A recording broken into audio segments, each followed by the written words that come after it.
food. Right. Enjoy it. How does everybody feel? Stuffed. Pretty Stuffed. good. All right. Good. Much better I than last week. I'm sorry. How dare you? I'm offended. Get out. How Get are you out. doing now? I'm good. I'm good. are you, Again, I apologize for the delay getting us started, but I am ready if everybody feels up to starting this game. How dare you allow us to hang out with each other before beginning I our know. life? Gosh. Trust me, it's a blessing right now. My hours have been all over the map, so I was Like rushing My to kind of put stuff podcast together. mates. How's your You book got a lot of coming? stuff going on. Yeah, how is it? Oh no! Yeah. Oh, you're in crunch, aren't you? Yeah, it's crunched up. It's close. It's close. I'll good. get there. It's just I don't know how much I'm going to sleep over the next 3 days.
Hawk, you awaken. You are lying on the cold stone floor, and surrounding you are the shattered bones of long dead corpses. You're cold, and you can see your breath plume out into the air around you. A shiver runs down your spine, and there's a wave of shadow that dances in the corners of this very dimly lit cavern. The only light is emanating from your sword, which is standing in the center of the space.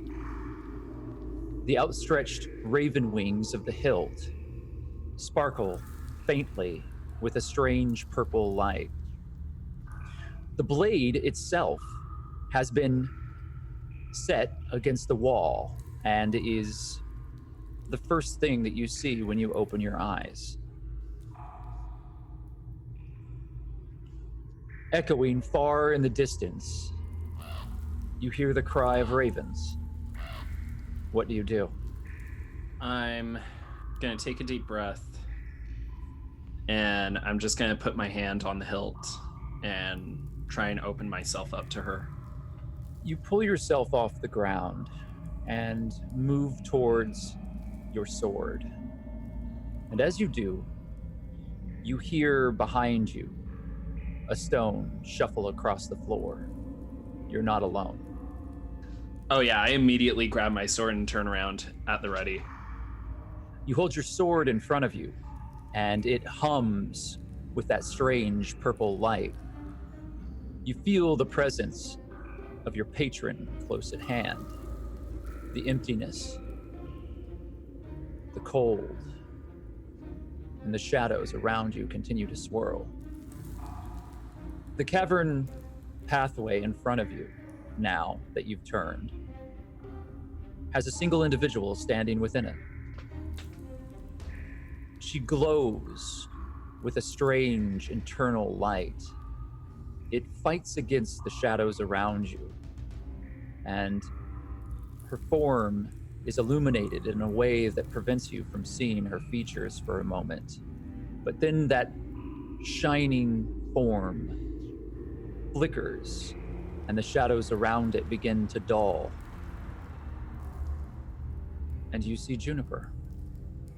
But it doesn't look like Juniper. There's something different about her. Her eyes are completely white. She's standing there, but there's an expression upon her face that doesn't belong to her.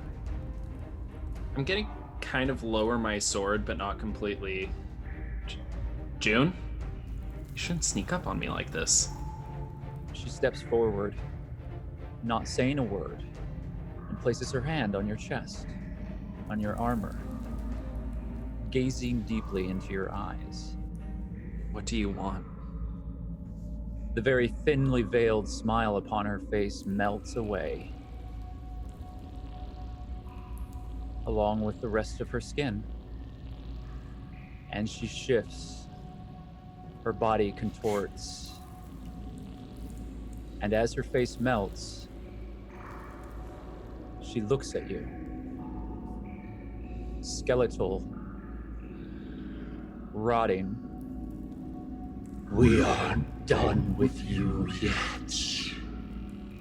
I would like to grab the skeleton by the throat. I'm not gonna run from you. You people are going to run from me. Skeletal mouth opens wider, and tentacles start to emerge from its open, gaping mouth. They stretch out towards you and grab onto your face, pulling you closer.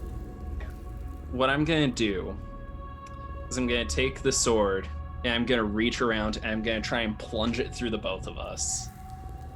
Your grip on your blade tightens as you take a deep breath and plunge the sword through yourself and your opponent.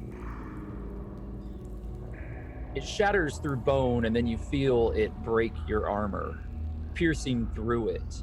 And rather than feel the pain and the blazing heat of a blade, which you felt before, this feels as if you are impaling yourself with a block of ice. Your body goes frigid and cold, and any remaining feeling that you had is gone. And as you begin to pass out from the weight of all of this and from the pain, you hear Kara's voice as she screams in the Underdark. Hawk, run!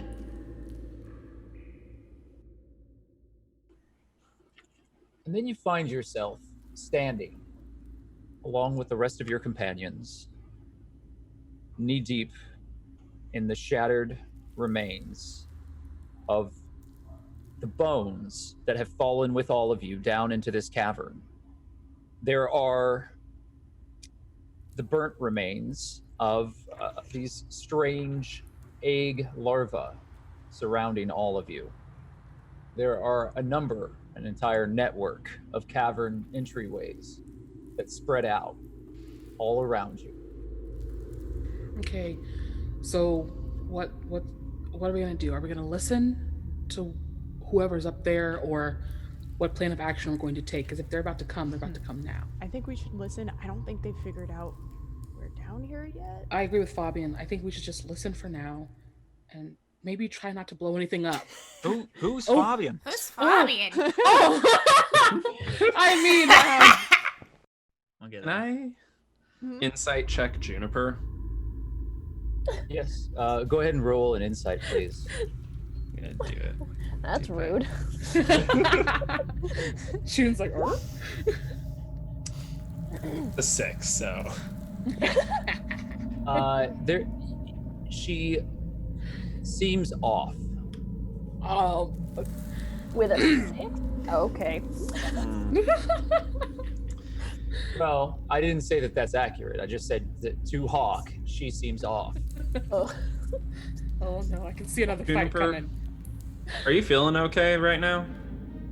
Besides the fact that I fell through a bunch of dead bodies, I think I'm okay. Why? Is something wrong, Hawk? I had a bit of a vision just a second ago that you were in. June takes her hand and puts it on his chest to silence him. Hey. Hawk just kind of moves the hand aside. I know, I just... Considering what's chasing us and what happened to Calder, Excuse me. Well, actually, that's fair. were you ever she's- alone at any point? From us? Yeah. I think you all would have known if I was alone. Hawk, what vision did you have? I was in this pit. And then you came up to me, and you touched my chest, just like you did just now. And then you weren't you. You were one of them. One of While this conversation happens, Saray's gonna kind of do this like, oh god, and gonna go like grab Donald's hand and be like, come on, let's go. But I want. Let's just give them a minute. Let's just give them a I minute. want. I kind of want to see every minute. Did you see Juniper? They just had physical contact. I feel like I kind of want to be there for that. You know? Oh, Calder, come on, Calder, come on. As Sarai and Donald like edge a corner, MacLeod is like in like hiding like in a corner waiting for Busby because Busby's straight up. And then Oh, they snap. pass and he's like, "Do you wanna come here? They're having a moment. They're having a moment over there. Do you wanna come?" I Soon want as to it- get out of this. Let's go. As soon as Saray tells Calder to go, yes, ma'am.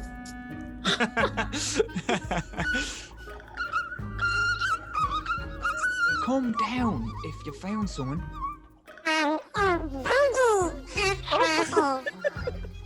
Actually, you gotta switch your. Busby half crashes into the wall as he as it flies into the cavern, and the brass automaton hits the wall before bouncing off and falling to the cavern floor at your feet, and, Oh, yeah. and twitches.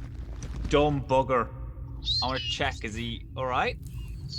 Looking at the automaton, you can see that he doesn't seem to be any more damaged than he was. He still needs those repairs from earlier. He's got some dents and some dings that were not there before, and it sounds like a number of gears are not timed correctly anymore because there's a loud clicking noise coming from inside of him. But the gem in the center of his chest, MacLeod, has gone from yellow to a very strange and pale purple. What's wrong with your bug? What's that mean? I don't know. He puts him on the ground. He's like, "Okay, jump on my right hand for yes, left hand for no." Was there anything up there? And Busby stands and then falls over. Oh no. wow. I don't know what this is, but clearly you hit someone, right? Are you okay, buddy? He struggles to stand back up, and it once it stands, it looks at you, and then it hops once. Okay, I'm gonna take know that I'm as here. yes. Okay, shh. Hey, it's alright, bud. Sorry. Right, guys, we gotta go. Stuff is coming to kill us. Hawk, I don't know what's going on. She like grabs the shoulders. But I'm June, okay? The same person who talks crap to you all the time. Okay? I'm just me. Alright? So let's try Then to you're not get gonna out. mind if I do something real quick. Can Cal do an insight check on June? Yes. No, Like, Please, everybody being- make an inside check on each other, please. on each other. I love it. Go for it. Yeah. As- Okay. yeah. Let me. PvP. That's so Oh, much man. fun. That's not a natural Why does it do one, that? but it's as close as you can get without being a natural one. You are currently insight checking Piper or Hawk or Me? both. Yeah. Juniper. Oh, Juniper. Yeah. So as you study Juniper, you know what? She does seem a little off. There's something about the way that she's acting. First of all, ever since you got here, those two have been at each other's throats, and she just was really nice to him for a moment. You couldn't think of another suspicious situation in this moment than for her to be nice. So you're starting to think that maybe Hawk is onto something. Al just squints at June and like takes a drink from his flask, and he like scoots closer to Saray. So Ellery is standing next to you, Calder, and kind of like without asking, grabs your flask after you're done with it and takes a really big swig and then hands it back to you. Al just nods. The pirate gallery is observing everything. What are the rest of you doing? Hawk, what are you trying to do? Just a quick spell. What? If you're the real Juniper, you won't have any qualms, but if you're what I think you might be... And Hawk's just gonna bring up his hand. Don't you dare, Hawk. What's wrong, Juniper? Or are you really Juniper? You're gonna cast a spell on me, Yeah, I've dude? been awfully touchy-feely recently. That's weird. That's weird, right? Okay, you've been with us for how many days? I'm gonna that's all second I that I needed. think it's weird as well. Oh my gosh, the new person is chiming in. Have you ever seen what a mind flayer does to a person? You go in deep enough into the world and you see some things that you do not walk away from. People that you've loved all your life suddenly turning on you because you find out they haven't been who you thought they were. Hawk? Yes, Doddle. I would just like to point out that of all the strange behaviors that people in our group have been experiencing recently, you just had a vision?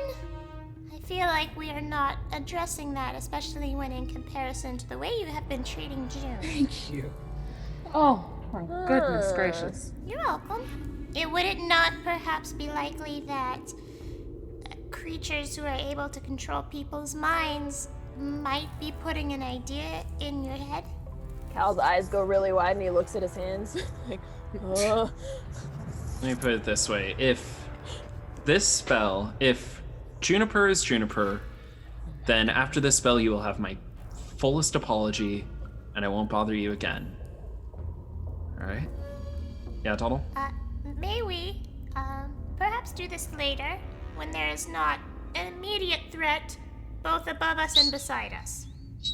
If we do this later, then we can just add our bodies to the pile of corpses we're standing on. That seems extreme. I will. Fine, just Alright. do it, Hawk. Do it. With an arcane gesture, he's going to cast Protection from Good and Evil on Juniper, or Protection from Evil and Good. Interesting. Just remembered I got custard buns! Juniper, I need you to make a wisdom saving throw Oh, goodness at a disadvantage. Oh, my. 13. You hold your hand in front of Juniper, and everything in the room, the light glow from your sword extinguishes, and everyone is in pitch darkness. The only light is the faint glow of the purple gem set within Busby's chest. And that is struggling to cast any light beyond this deep darkness that has emanated around both you and Juniper. Saray, I need you to make a wisdom saving throw. That's the one I'm bad at. At a disadvantage? No. Oh. Okay. Were you hoping to roll worse than that, or? Oh. I want you to describe the landscape that opens out around the rest of the party. Because we're not in where we are currently. I'm not telling you. I need you to wherever the describe fuck I'm gonna put it. Yeah, Great, whatever. awesome, Yeah, sweet, describe rad. the surroundings. Please. Okay. We're in an open desert. With it's nighttime. Obviously, it's dark. The sand is like this dark blue. Dark sky. No stars, and you can see like wind, like you would in a desert during a sandstorm, like blowing the sand and like swirling it around, and it's cold, and it's just nothing as far as the eye can see, just sand and dark sky. And so I will add to that everything is monotone. Everything has a gray pallor that is cast across it, and there is no sign of color. And all of the color that is on any garb that you are currently wearing is missing. It seems as if it's been washed away. And these very drab tones of gray and black and white are all that remain. And the white is very muted. And above you is a hooked sliver of an enormous moon. And there is very little light coming from it. But in this darkened sky, you now see that there are things flying overhead and circling all of you. And as your eyes begin to adjust to this new place, you realize that they're ravens, and they're circling over you like buzzards. And then, behind Saray, an enormous figure slinks out of the darkness. And you see the shadowy form of a manticore. And it stands next to Saray, and like a domesticated cat, pushes his head under her hand and then stands protectively in front of her. Is that the manticore? Importantly, are we where I think we are? As soon as Hawk speaks, the spell is broken, and his sword reverberates with this blast of purple light. All of you are back in the cavern, standing as you were. Your hand is on Juniper. What would you like to do? I immediately retract my hand and back What up a little in the bit. hell of all shit is going on? What was that? Ellery is not saying a word. She looks concerned, and is you can see that she has her hand on her sword hilt and is looking very suspiciously at both Juniper and Hawk, like she's ready to draw on you two. I think it's safe to say you're still Juniper. Is that what we determined? What? Could Do someone not- explain that? June is just like seething with rage. Oh, I turn to Ellery and I say, well, Hawk has believes in a god that is like, connected to death and stuff. So that's what that was. Shh. Oh, we should go. Like We should is like maybe shushing go. Busby as his like eyes are fucking darting around everywhere, and he's trying to figure anything out. And MacLeod's hand is firmly placed like on his gun, and he's like stepped away from the whole group, and is currently trying to just like assess what is happening. And yeah, June glares at Hawk, and then she goes to the nearest tunnel and just goes into the shadow. For what it's worth, you do have my apologies. Are we splitting up? Is that what's happening? no, I don't stick together. know. Bad idea. Cal follows Juniper. He's just nope. I need it. Nope. I'm going with him. He's a pirate. Bye. I'll go, yeah, you guys are out of the room. Yeah. You're following Juniper. I'll come back to you three. Okay. Did you feel anything, Saray? Then You mean when Hawk decided to? Yes, I did. I think we're fine. I think it's just a thing with his magic. I'm more concerned with, and then I point. I'm also concerned about Through the that. bones. But Um, or are you connected to his magic at all through your shadow thing? the magic is similar, but not quite the same. We went to your mind because the manticore is connected to you, and we went there. Oh no. We No. We definitely went to the Shadowfell. Saray and I drink from the same well, but from different cups. Magla's gonna look at the jewel in Busby again, It's getting dimmer. Is it still purple? Yes. Has he ever done that before? No, he's gonna take it out. He takes out the jewel from Buzz. Busby shuts down. Is anything happening to the jewel? The jewel is as soon as you pop it out, it immediately dies and it becomes a clear, translucent gemstone. Like the same one that MacLeod put it in originally? It's duller. Are you about to, take the battery out and put it back in again? He was more thinking of taking it out and smashing it. Oh, okay. Oh. I was making a joke, but no. Shit. Well, Before you do anything hasty, let's get out of here. I That's don't how want they to get get us. tracked. I doubt we're going to get tracked by. No, I we're. think we we're gonna have get been tracked. Sitting on a rock not too far, very impassively watching all of this, the zombified cat looks over at all of you with its one eye. We should go, guys. Catch up with the others, and I'm gonna start fiddling with the bones and try to set up a trap using some of the gear in my bag, so that if people come down through the bones, it pops more of the eggs. I need And you to tell me hopefully what they- kind of trap. You want to make it so that the eggs explode when they. Like Come set through. it up so that it's more likely that when they come through, they're gonna pop more of those eggs. And Correct me if I'm wrong, but I Mhm. believe all the eggs have been burnt already. oh, have they? Okay. I don't think we did, because I think people were I waiting on me think to poof we were deciding on doing it, Yeah. but decided Yeah. to have Busby look around first and have yet to Mm. destroy anything. Oh no. Okay, that changes things. Uh-oh. You are able to do this if you want to make a couple of rolls. Yeah, why not? them.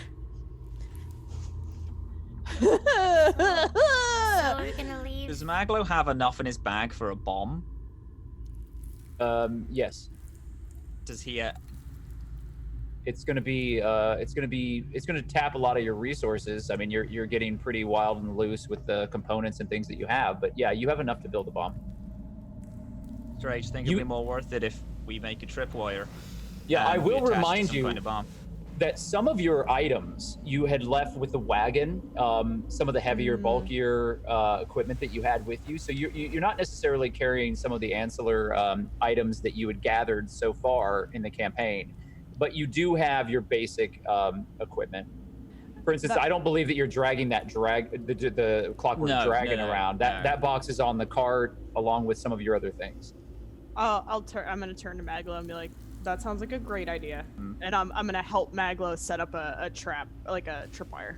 So is the idea that you make a tripwire and Maglo makes a bomb and then you move the eggs around so that anyone who enters into this area is going to trigger the bomb and the eggs at the same time? Well, I thought it was the bomb goes off and then it's a double whammy. We blow up the eggs too. Yeah. That's what I was thinking. Okay, When you so said the that. two Is that, of you is that are what working. you were thinking, Matt? Yeah. Okay. Okay, so then the two of you are going to work in tandem here. You're not moving eggs, which is a good thing, because that would be very Way better difficult. idea. So roll your sleight of hand with an advantage, and this is for the Fuck tripwire. me. That's you need to roll with an advantage, so you roll. I again. did. I rolled I've only twice. I've only got one. Huh, thank God. It's a good roll, but you rolled your stealth, not your sleight of hand. Yeah. Okay. Ah, Okay. that's a good middle, though. It's a good average roll. Better. Given the amount of time that you have, Saray, you very hastily produce this wire, and you make a couple of points that can be triggered, and then you hand off the wire to Maglo. Maglo, go ahead and let's have you make an Arcana check for your bomb. Nat 20. What? Your boy's got a bomb! What? Okay, a natural 20 is not something that I'm going to argue with. Go ahead and roll Einstein again to over see if here. you get a second natural 20. Oh, dang it. Oh, God. I saw the green and I was about got to excited. scream. Yeah. That's why we do it. That's why we have that house rule. Yeah. For screaming purposes. All right. Well, still, that's a critical success. So you have set up a bomb. Why don't you describe it to me? MacLeod takes the small, like he has a small fuel tank with like a Bunsen burner that has these little, this little robotic wheel that listens to him and drives it around, which is how he casts Flaming Sphere. And he gets like another charge of the small gas tank and then tapes those together and puts it under the Bunsen burner. So when the cord rips, the Bunsen burner like overclocks and burns itself out, and through that burns through the canister, which blows the whole thing up. So you've set this up and you've kind of rigged your equipment to malfunction and explode, and you've got it positioned in a way that you feel like is going to give you the optimal amount of blast radius, and you feel like it's going to not only destroy the eggs that are present in this chamber, but it's certainly going to slow down anybody who would try to follow you. The one thing that you were unable to accomplish that you don't think is easily possible with the equipment that you have is to cause a collapse in this cavern. Wow. The structure is while it is honeycombed with many passageways, it is not unstable in a way that you think that you can affect with the equipment that you have present. It would take more explosive or gunpowder or something of a stronger explosive reaction to really cause that. Juniper, you're charging through this corridor. It's fairly tight. These aren't natural passageways. They have been burrowed out by something. It seems very natural. There's a wet slickness to the wall. Freaking handsome idiot. I just can't believe like he would just do something like that. She stops and turns around and notices Calder. How long have you been following me? I won't tell him that you called him handsome. Oh my God. Larry pops up after Calder. But I might. What the hell are you doing? That was just the last thing I expected, to go into that hellish place and for him to not trust me and just... Yeah, he's pretty prone to paranoia, huh? I mean, that might be justified. I think that it is, but, my own reaction is also justified. Oh no, I didn't mean in this instance. I just mean like as an overtone for his whole life. June kind of looks around, and then she casts her cantrip light. Yeah, I was going to say, you do not have dark vision. And so you are in effectively pitch darkness in this moment. Yeah, she casts light on her shield because, well... Illyri kind of, jeez, gotta warn me. I have half elven eyes. Sorry, I don't exactly know anything about you, so... Well, I know a lot about you now. June steps to her and goes, you know nothing about me. I know that you're crushing on Big, Dark, and Weird. Al looks delighted. You know what? I'm going back to the group. All right.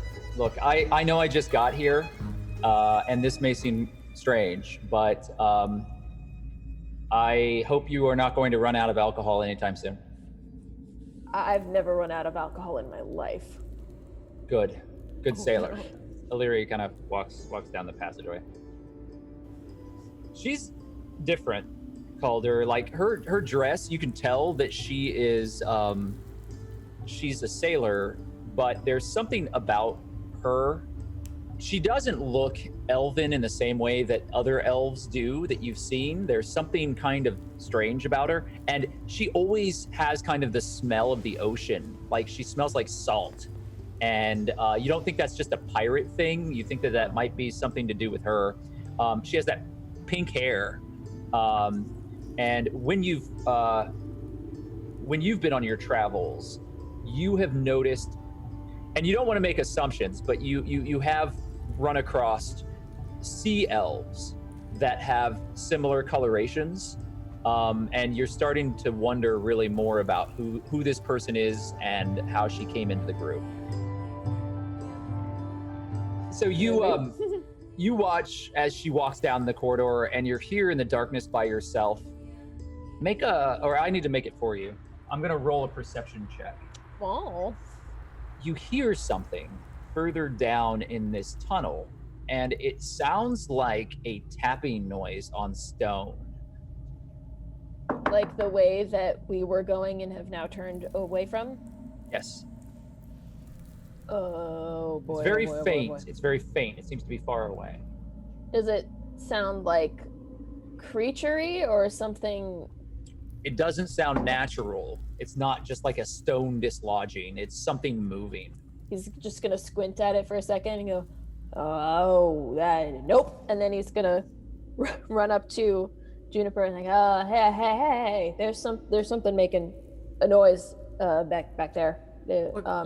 What kind of noise? Like something is moving. I'm not sure whether it's a check it out or get out situation, so I'm just gonna pass that decision off. Okay. Out of my hands now. You two walk ahead of me. Cool. And the entrance was right there. Go. Yes, ma'am.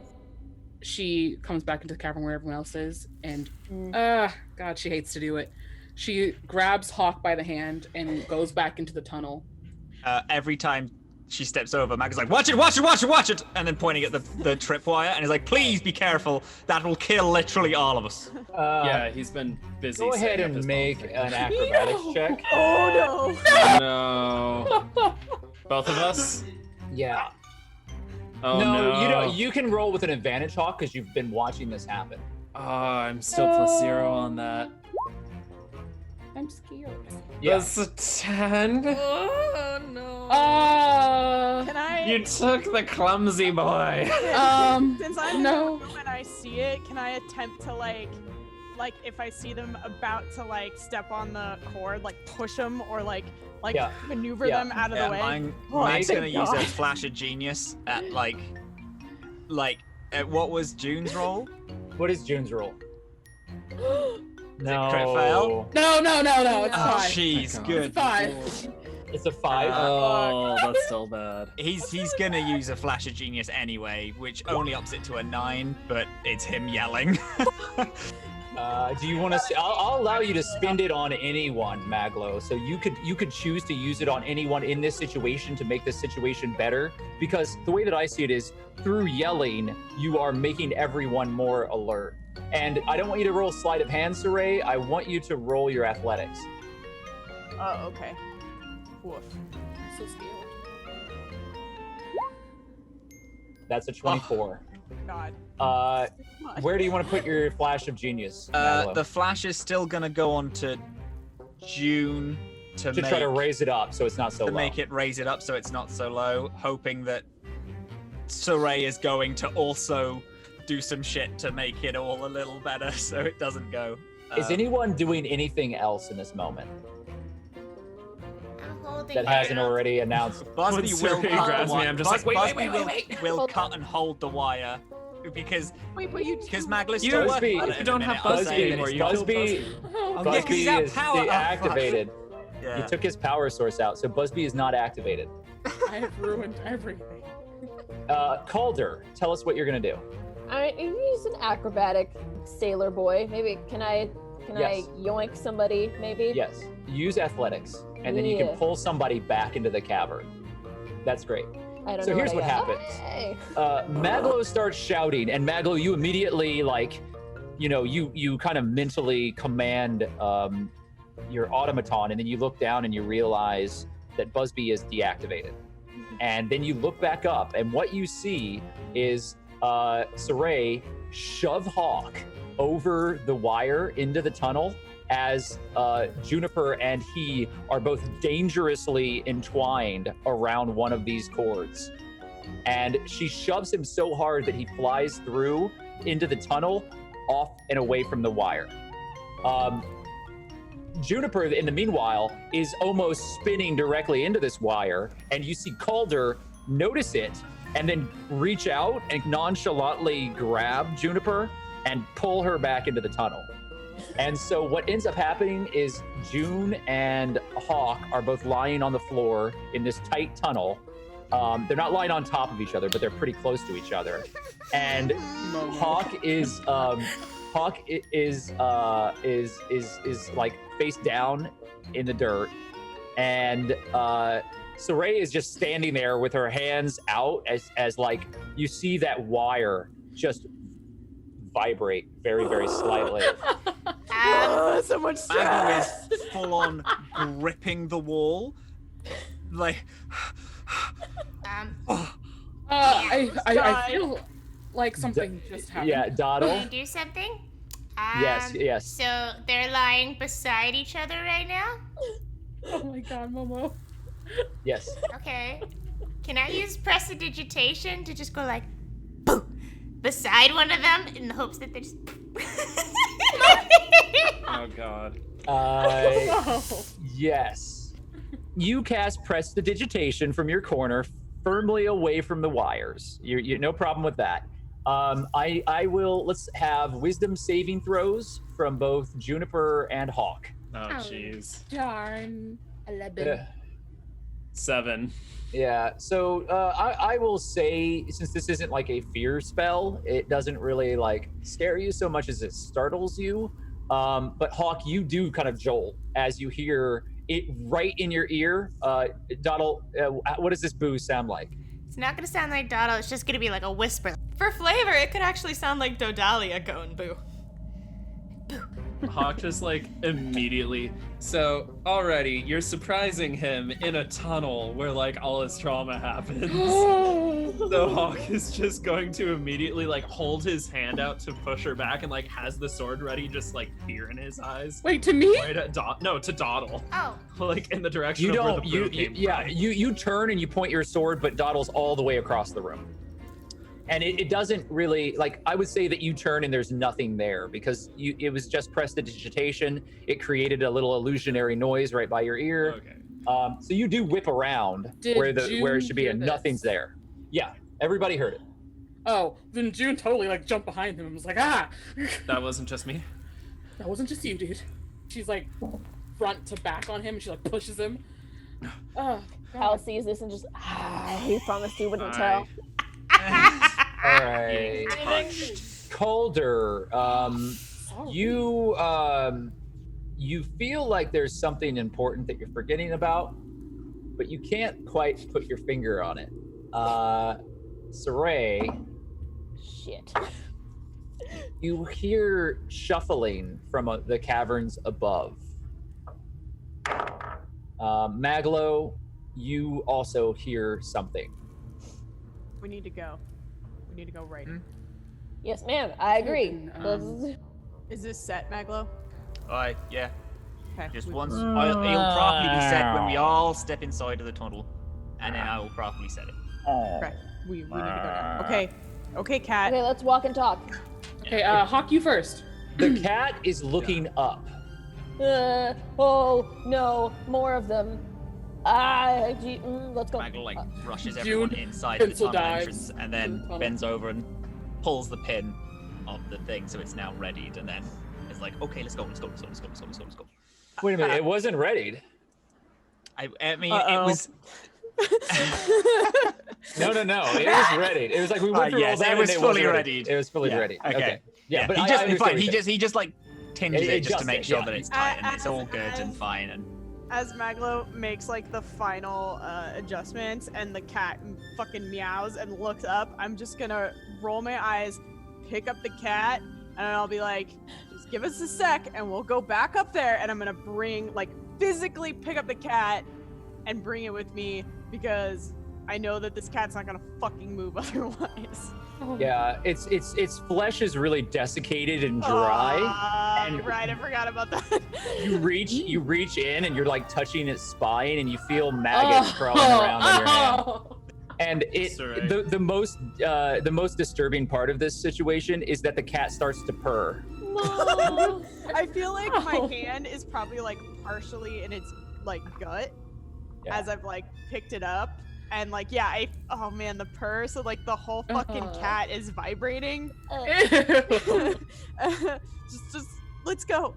We need to get out of here in case something, just come on, everyone. Go deeper in the tunnel. Oh, Nox, you didn't have to add that purr, man. Saray, do you want me to carry the cat? I No, imagine it's that when it purrs, it like rattles a little bit. Don't you dare touch that cat. Oh, God. All right, so are we all in the tunnel now? Is that what's up? Everybody's entering into the tunnel that you left earlier, Right. and you're going back into it. Okay, hey, just so you know, I heard something from the end of this. It was like a knocking thing. There's something going on in this direction as well. So, Shit. Alright. Hopefully it's just more of those skeletons. I mean, like hey, we so gotta go hopefully- that way, Well- but I'm just letting you know we're walking into something. Then Uh, June gets in front, and she has her shield still. so- Ooh, natural 20, Dottle. Ooh. Nice. Oh, thank God. As you're looking back over your shoulder, as everybody's crowding into this tunnel, you've got Harold in your arms, and Forgot about Harold. she's like pecking gently at you, and look like doesn't seem to realize the danger of the situation. But you whip your head back, and for a moment, you see a small green orb drop down from the tunnel above and land in the space, and it is hovering there. It doesn't touch the floor, and it has 4 eye stalks and an enormous eye in the center of its head, and it's about the size of Harold. And it starts looking around and slavering all about. It's the thing from the ship, right? The baby beholder? It looks exactly like one of those. I'm gonna go up against the wall. As soon as you do that, another figure drops out of the ceiling, and it's dressed in black with black leather armor and a hood. And the figure lands in this perfect 3-point crouch, dropping off the ceiling, and in one hand you see this wicked looking, almost obsidian black scimitar type weapon that looks jagged and horrible. And the figure lands and triggers the bomb. You see the cord just break, and there's an explosion that fills the room, and you go blind for a split moment as the blast pushes all of you forward. Oof. I need everyone to make Constitution saving throws, Oh, because no. the pain of the explosion racks through this small cavern. I And- am getting bad rolls today. Damn, Sarai. Sarai, yeah, you're Fuck yes, right. roll it again to see if you get another natural 20. 14. You're okay, June. You're definitely okay, Sarai. You're used to weathering these sorts of harsh conditions. So, like, you kind of have been bracing yourself ever since it was set to kind of prepare your senses for an explosion. I feel So- like I crouch and then Yeah. I kind of do the mom hand. You know, like when you're driving and you do the mom hand Mom hand. to Yeah. to whoever's next to me. You are standing next to Calder. Oh Okay, my so I God. do the mom hand next to I got Calder. a 10. Okay, so actually that will help you, Calder. Oh, You Calder. you Bless. feel your ears ringing, and rather than losing balance, you feel Saray's hand push you back up against the wall.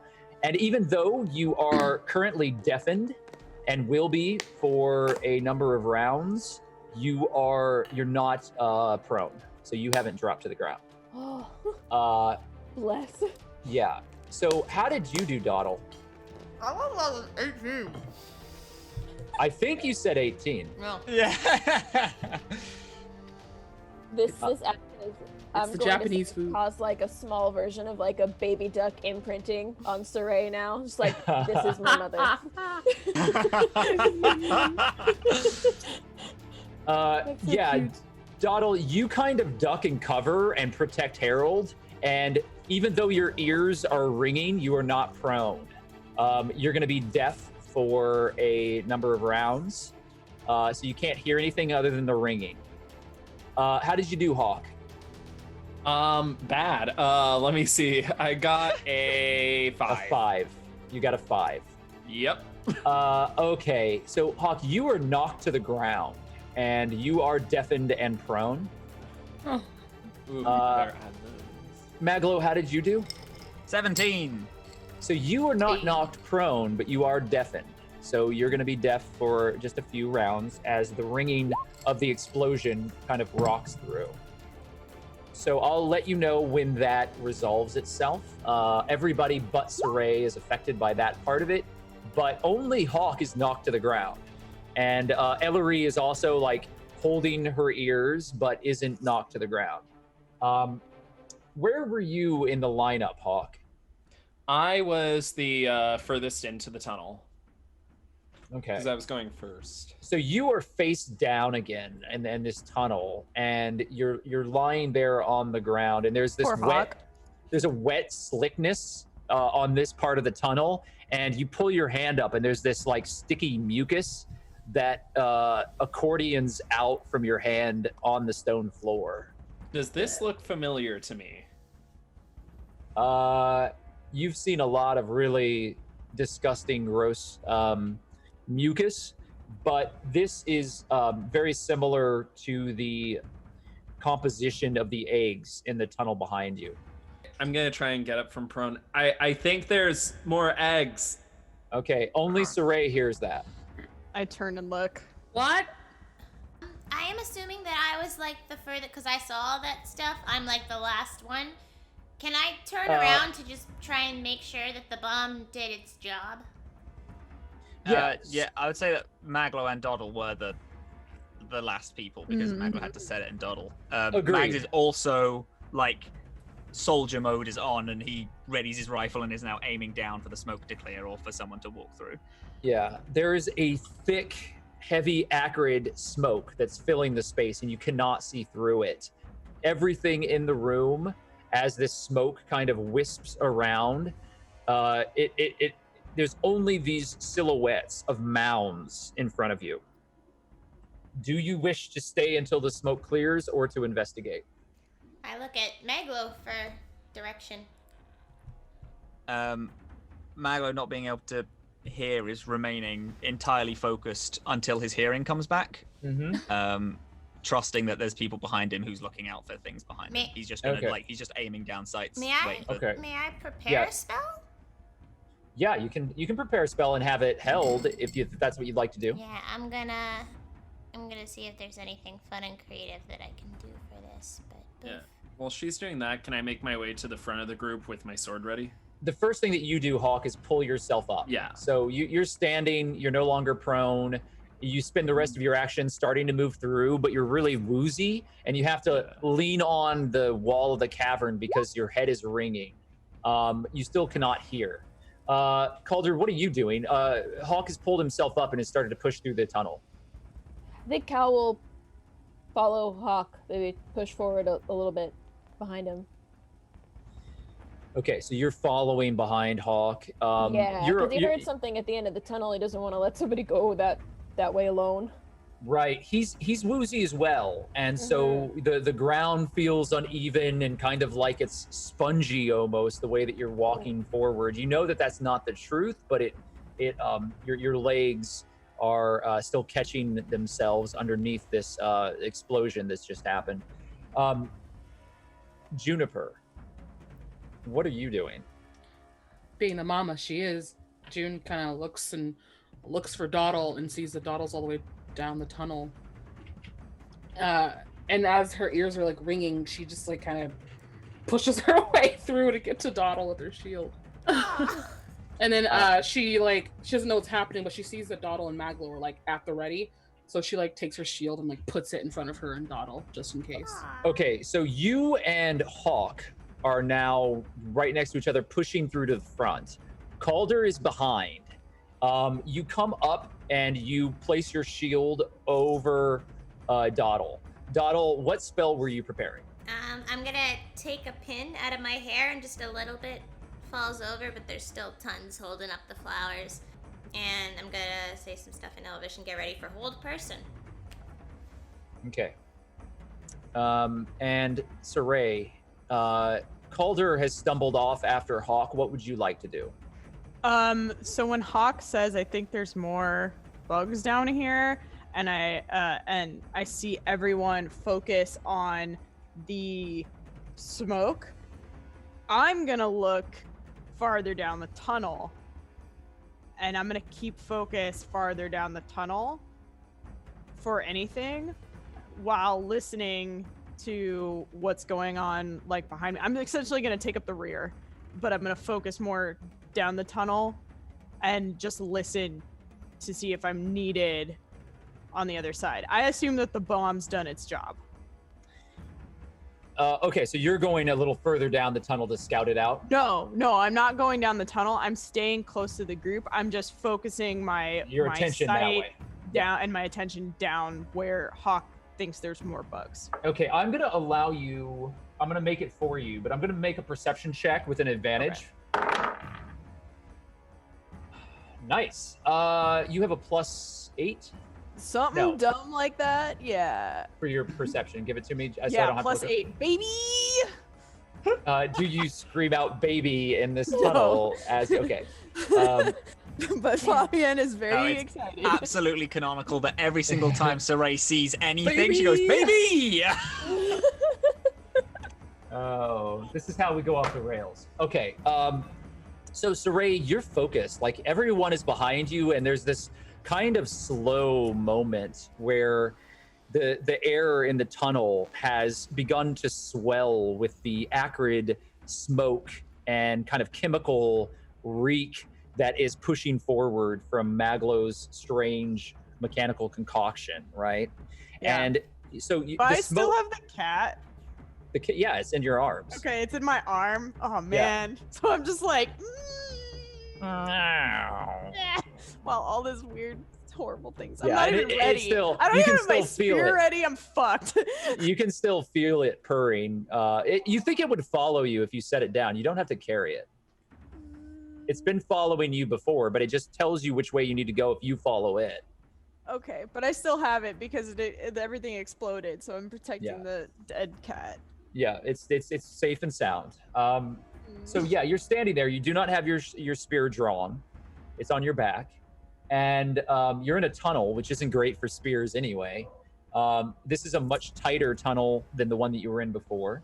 The smoke and the acrid air is swirling around the edge of the tunnel, and your eyes begin adjusting, and you're very used to the darkness, and you have trained beyond the normal training that even a typical elf from the woodlands would have been trained in the darkness. Your senses are finely tuned to this sort of environment.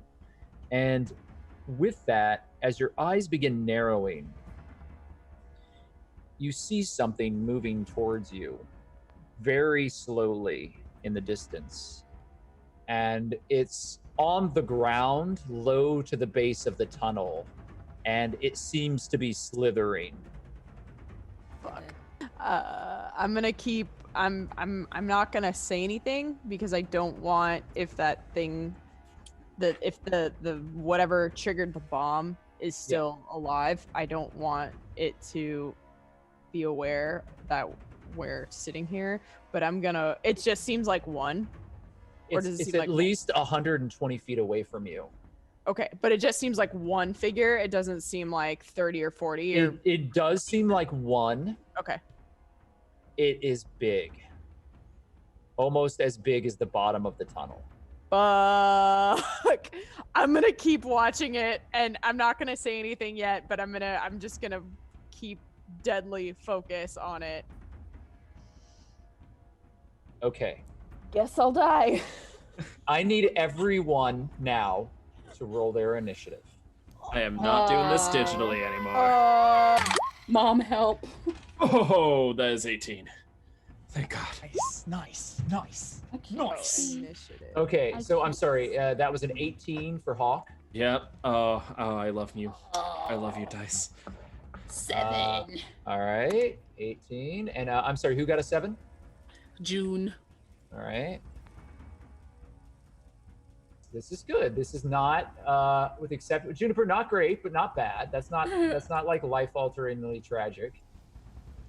You won't lose an arm. You'll just lose like your hearing forever. The first thing that happens is MacLeod, you I'm gonna make a perception check for you. Oh, that is a natural 20. I need you to roll a roll another die in roll 20.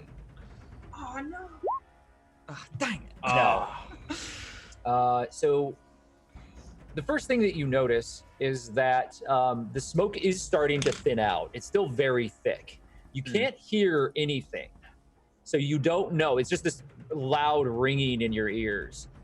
However, you do see a shadow deep within this smoke that seems to be standing or maybe floating, but it is a form that is in the deep part of the shadow towards the far end of that cavern that is moving up. The other thing that you're starting to notice, though, is that on the ground there is a thick, viscous fluid, and it is parts of those egg sacs are everywhere. And you see kind of a deep, gorish purple that is also seeping around this.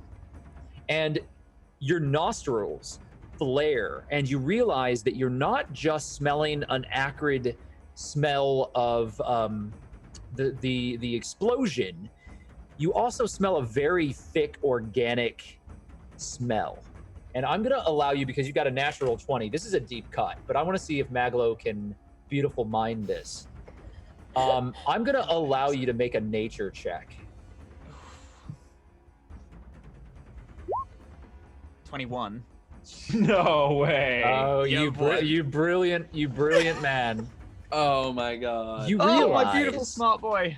you know that these are purple worms, as we determined by your amazing deduction skills. Wait, does he? Now is he like, oh, it's not purple worms at all? You realize these aren't purple worms. They're carrion crawlers. And you know that carrion crawlers work very heavily off of pheromones, which is like the scent that they exude. And they are very, very sensitive to other carrion crawlers. Typically, they live in solitary spaces alone, and they travel away from their nest. But when they are in the nest and are within an arena where they all mate, they are very protective of the eggs. Oh no.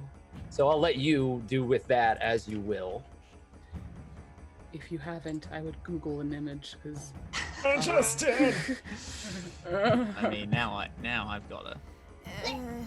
Dude. Oh, grim. Yeah.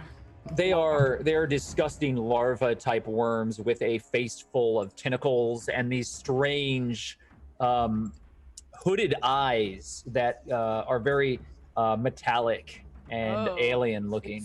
Oh, I love Like a it. Men in Black alien. Yeah. Yeah. And they can be of various sizes. But yeah. So when you said the Men in Black thing, because I just pulled up the photo of it's the green one. Yeah. I just imagine like this thing actually in the Men in Black movie with a little hat and like little glasses, like in the airport, like talking to like one of the Men in Black. That's what I just imagined just now. I was like, oh yeah, yep, that's That's what we're in. We're in the Men in Black airport. So at some point in the initiative order, before all of you, a figure in the shadows and smoke stands. God dang. Hawk, it is now your turn. What would you like to do? You do not see this. The only person who is aware of this is MacLeod. Well, I'm gonna be making my way to the explosion to see if there were any survivors. Yeah, you're already up there. You stumbled forward. Juniper is shielding Dawdle, and Dawdle looks like she's got a spell that she's holding. There's like a little arcane spark in her little goblin hands, and she's holding a needle. I'm gonna make my way kind of into the smoke with my sword extended. You Very smell kind of cocky. You smell Calder's whiskey breath behind you. So are you just holding your action? Is that what you're saying? You're Yeah, doing? I'm gonna hold my attack. I'm trying to see if there is anything to attack, but if there isn't, I'm just gonna hold it. So I don't see anything though, right? Like there's no way. It is smoke. It is smoke, and is your sword radiating light? Yes. So yes, you can see the tunnel itself. You can see all of your companions. However, the effect of the light on the smoke actually makes it harder to see through. And as Hawk gets closer, Maglo, you lose sight of this shadow that you were barely tracking in the smoke because the smoke is now illuminated. Oh yeah, smoke to. All right. Yeah, for this turn, I'm just gonna deactivate the light cantrip. Then I already have dark vision. Juniper, are you still radiating light from your shield? Yeah, I think she is. Okay. You deactivate the light and you still see the glow from Juniper's shield. I'm going to allow you to remain with a held action, Hawk. All right? Okay. So you have an attack action that you are holding. Yeah. Maglo, it is now your turn. You've lost sight of this figure. What would you like to do? The explosion didn't kill whatever it was that triggered it. I just want to remind everybody, Saray, you're the only one who hears this. And Maglo, you're not close enough for anybody to see your mouth moving. So go ahead and say whatever you're going to say, though, Maglo, because Saray can hear it. Shit! Okay. Fuck. I had an idea, and now, everyone's deaf. Fuck. Oh yeah, It's we're still about- dead. I could level the playing field. But how- I'm just how- saying. It's about 5-6 foot tall. It is in the shadows. I can't see it anymore because the light. Also, all of the eggs aren't purple worms. They're instead carrion crawlers. Just to let you know that we're dealing with possibly not one giant purple worm, but possibly many of them. Maglo, that's great. But I think the mom. Maglo can't hear you. Yeah. Oh, fuck! And Saray, you also don't know that. Fuck! Okay, I'm gonna say that. I'm still gonna say but that. Maglo does know that, right? He does know that the mother is probably near. There is no, or rather, not necessarily that the mother is there, but they're very protective and are probably gonna. You do know that. You do know that. They're also very mad and probably gonna come back for their eggs. He pulls out a small brass coin, and Doddle is stood next to him, right? Yes. And then he shoves it onto Doddle's shoulder, and it like it grows this tiny like palm-sized shield, and these tiny little spider legs, and are walking around. And he casts Sanctuary on Doddle. Anyone who just gonna display it there, but I'm gonna read it anyway. Ward a creature against attacks. Until the spell ends, any creature who targets the warded creature with an attack or a harmful spell must make a wisdom save. On a failed save, they have to choose a new target or lose an attack. So he puts that on Doddle, so Doddle is harder to hit, and then is going to re-aim and just wait until the next turn to see if anything comes in. That's a bonus action to do that. Okay. Yeah. I'm still gonna respond to you, Maglo, because you're saying this, and I'm gonna respond and say I think the mother's come, but I don't hear anything. Can Maglo? You hear everything. No one else does. Because Maglo's talking, yeah. Can he have the foresight to? He understands that he's deaf, and the fact that he's talking, if anyone's talking to him, he's not going to be able to hear it. Yes, absolutely. Everybody's aware that you're deaf. You just don't know who else might be deaf. So you can't assume. Yeah. Also, just so anyone knows, if you're talking to me, responding, I can't fucking hear you. The explosion has probably knocked my eardrum out. Also, I don't know if any of you can hear any of this, so this might be completely pointless, basically. What? And then Maglo just turns around and then does a thumbs up to everyone, and then he's pointing down. This strange brass coin-like structure sprouts these tiny little spider legs and crawls across your face, Doddle, and then perches itself in your flower crown, and you feel this bubble of protective energy exude around you. She doesn't break concentration. She just still has the little pin in her hand, and she's just staring Yeah, at the it's smoke. impressive. Yeah, it's Maglo impressive. is You gonna managed turn to around keep and that. just try and like he's like doing like he's not doing proper army signals, but he's pointing down and then trying to be like, "Oh, fucking danger! There's danger down there," and then just like mouth Make a performance check. things. 15. Okay, and I'm gonna make some perception checks. Juniper, you, I'll tell you what you understand. Calder, you are oblivious. Dottle, you are oblivious, but that's good because you're concentrated anyway. Hawk, that is a natural 1, my friend. Oh my god. Roll, Roll that. roll again to see if you. Okay. Yeah, you not only don't understand, but you also bump Maglo while he's doing this, and Maglo's communication gets a little muddled because of it. Saray, you understand. Right. So, Saray and June, you get from Maglo that there's something in the smoke. He's motioning very frantically, and he is he's mouthing words to you. What one word do you want to convey to them clearly? He's just gonna say alive. Alive is the word that he wants to convey. Oh, Okay, so snap. you two, he's motioning frantically into the smoke, and you see on his mouth very clearly the word alive. It is now Dottle's turn. Dottle, what are you doing? Can I see anything in the smoke yet? Dottle, you see nothing in the smoke. Well, then my held action is useless. Are you going to continue to kind of do the hold person so that you don't? You can continue to hold it. I mean, you don't have to lose the spell. I'm not going to make you count it against anything here because you haven't cast it. So, Trying to see if there's anything if else you I would can do. like, yeah, unless you want to change it up. If you do change it up, though, it will expend the spell. I'm just gonna like keep holding my concentration. Okay, Calder, what would you like to do? So, am I closer to where the explosion was, or I thought I was closer to the end of the tunnel where I heard the thing? You were, but I thought that you, and correct me if I'm wrong, I thought that you had followed Hawk. I did. For some reason I thought that Hawk was going the other way, but I followed. All right, so if I'm You can move back. Like, it's a very small space, so you could take a move action and easily catch up to where Saray is. yeah, then I think I'm gonna do that because I mean Cal has been paranoid about the mother since they landed in that nest. Yeah. Okay, so, and so then you having move heard back. the noise in the tunnel and stuff, like. As Calder like approaches me, I'm gonna mom hand again, and just point. Or I'm not gonna point. I'm gonna mom hand. I'm gonna look at Calder, and then I'm gonna look out again, focused at the bug, as kind of a way to motion that something's there.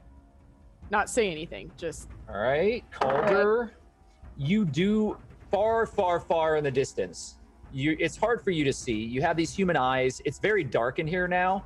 You can't really see anything off in the distance. It's just darkness. Mm-hmm. So you don't know what Saray is referring to, but you can see that she's obviously frantically pointing towards the deeper part of this tunnel. Yeah, I think then he's gonna draw a sword and just. Can I hold an attack for something? You may. It's a good choice. So now you're holding your action in case something attacks you from that direction, as the entire party seems to be surrounded in this tunnel. Yeah. Saray, what are you doing? okay. So I just stopped Calder. Calder's readying themselves, and then I'm gonna turn to look and see what the rest of them are doing, and I'm going to. I assume they're all focused on the smoke, where the bomb went off. Yes. They are. Ellery is holding 2 hand axes and is standing in between the group, looking kind of frantically from one direction to the other, as if she's ready to attack from whichever side gets attacked first. Okay, so she notices. I'm gonna turn to Ellery, and I'm gonna say, when I say so, duck. I will roll to see what she understands. She looks a little confused and shakes her head and points to her ear with one of her hatchets. Fuck. Okay. I'm going to motion to them. I'm gonna try and like pantomime it as best I can without making too much noise or being too movementy, because I don't want to get the bug to like too much focus on me. I'm gonna motion when I. Oh fuck! They can't hear, but they can feel. So hopefully they can feel vibrations. I'm gonna say or mime to them when I like hit my thing on the floor. Yeah. Duck, and try and mime that to Ellery, and then also say tell them, and try and. Illyri looks at you and just kind of nods.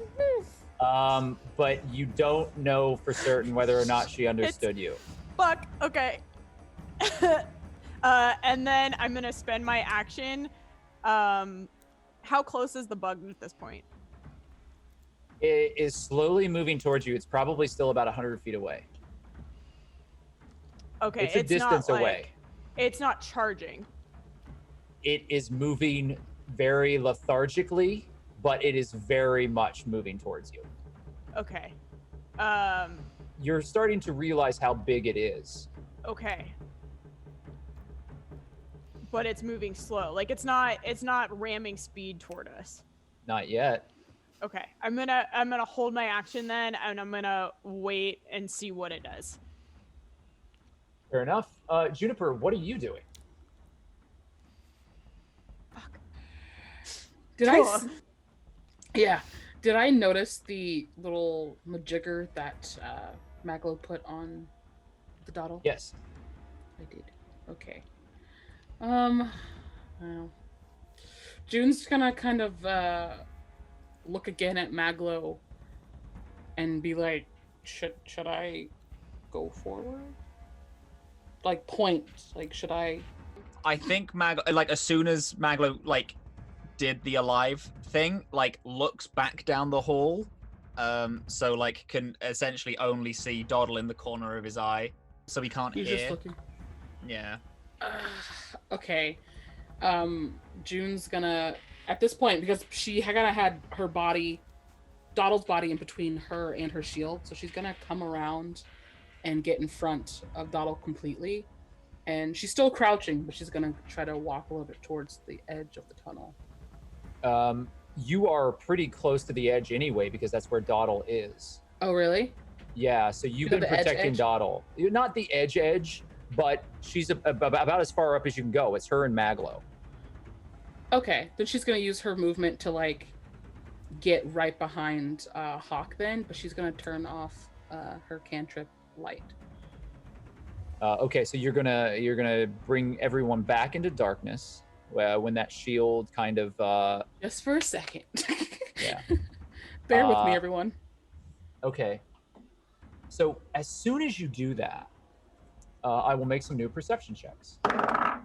I swear to God, this is the most tense like 30 seconds. Like it's just like an explosion happened and now everyone's just waiting for something to happen, and I'm just here like someone's gonna jump us. Like I know, and I'm just like waiting for it. It's like watching one of those old samurai films where everybody's just calmly sitting there with their Oh, swords out, and you're like, oh, it's about to go down. Oh man. That's literally what we're doing. Yeah. We're waiting for something to come past. Like I'm fully expecting like zombie-esque 5-6 carrion crawlers and like some like yeah, that's demonic what entities June's just, like, waiting start for. sprinting through the She's smoke. like, listen, if you can't see my friends, you can't kill my friends. As soon as Juniper's spell is removed and the light cantrip is extinguished, everything plunges back into darkness. Those of you with dark vision, immediately your eyes begin to adjust, and the smoke is still billowing all around you. And cold, empty outlines and gray images begin appearing before you, and it's the smoke as it continues to waft. This has been a heartbeat, a handful of moments since that explosion issued, and everyone in the tunnel has repositioned themselves and prepared themselves and tried to catch hold of themselves. And despite all of that, there is this ringing in all of your ears, with the exception of Saray, that is piercing your minds, and it won't relent. At the end of the round, I need everyone to make an additional Constitution saving throw. Who is affected by the deafness? Yeah, so go ahead and make those rolls. Thank God, because that's what I'm bad at.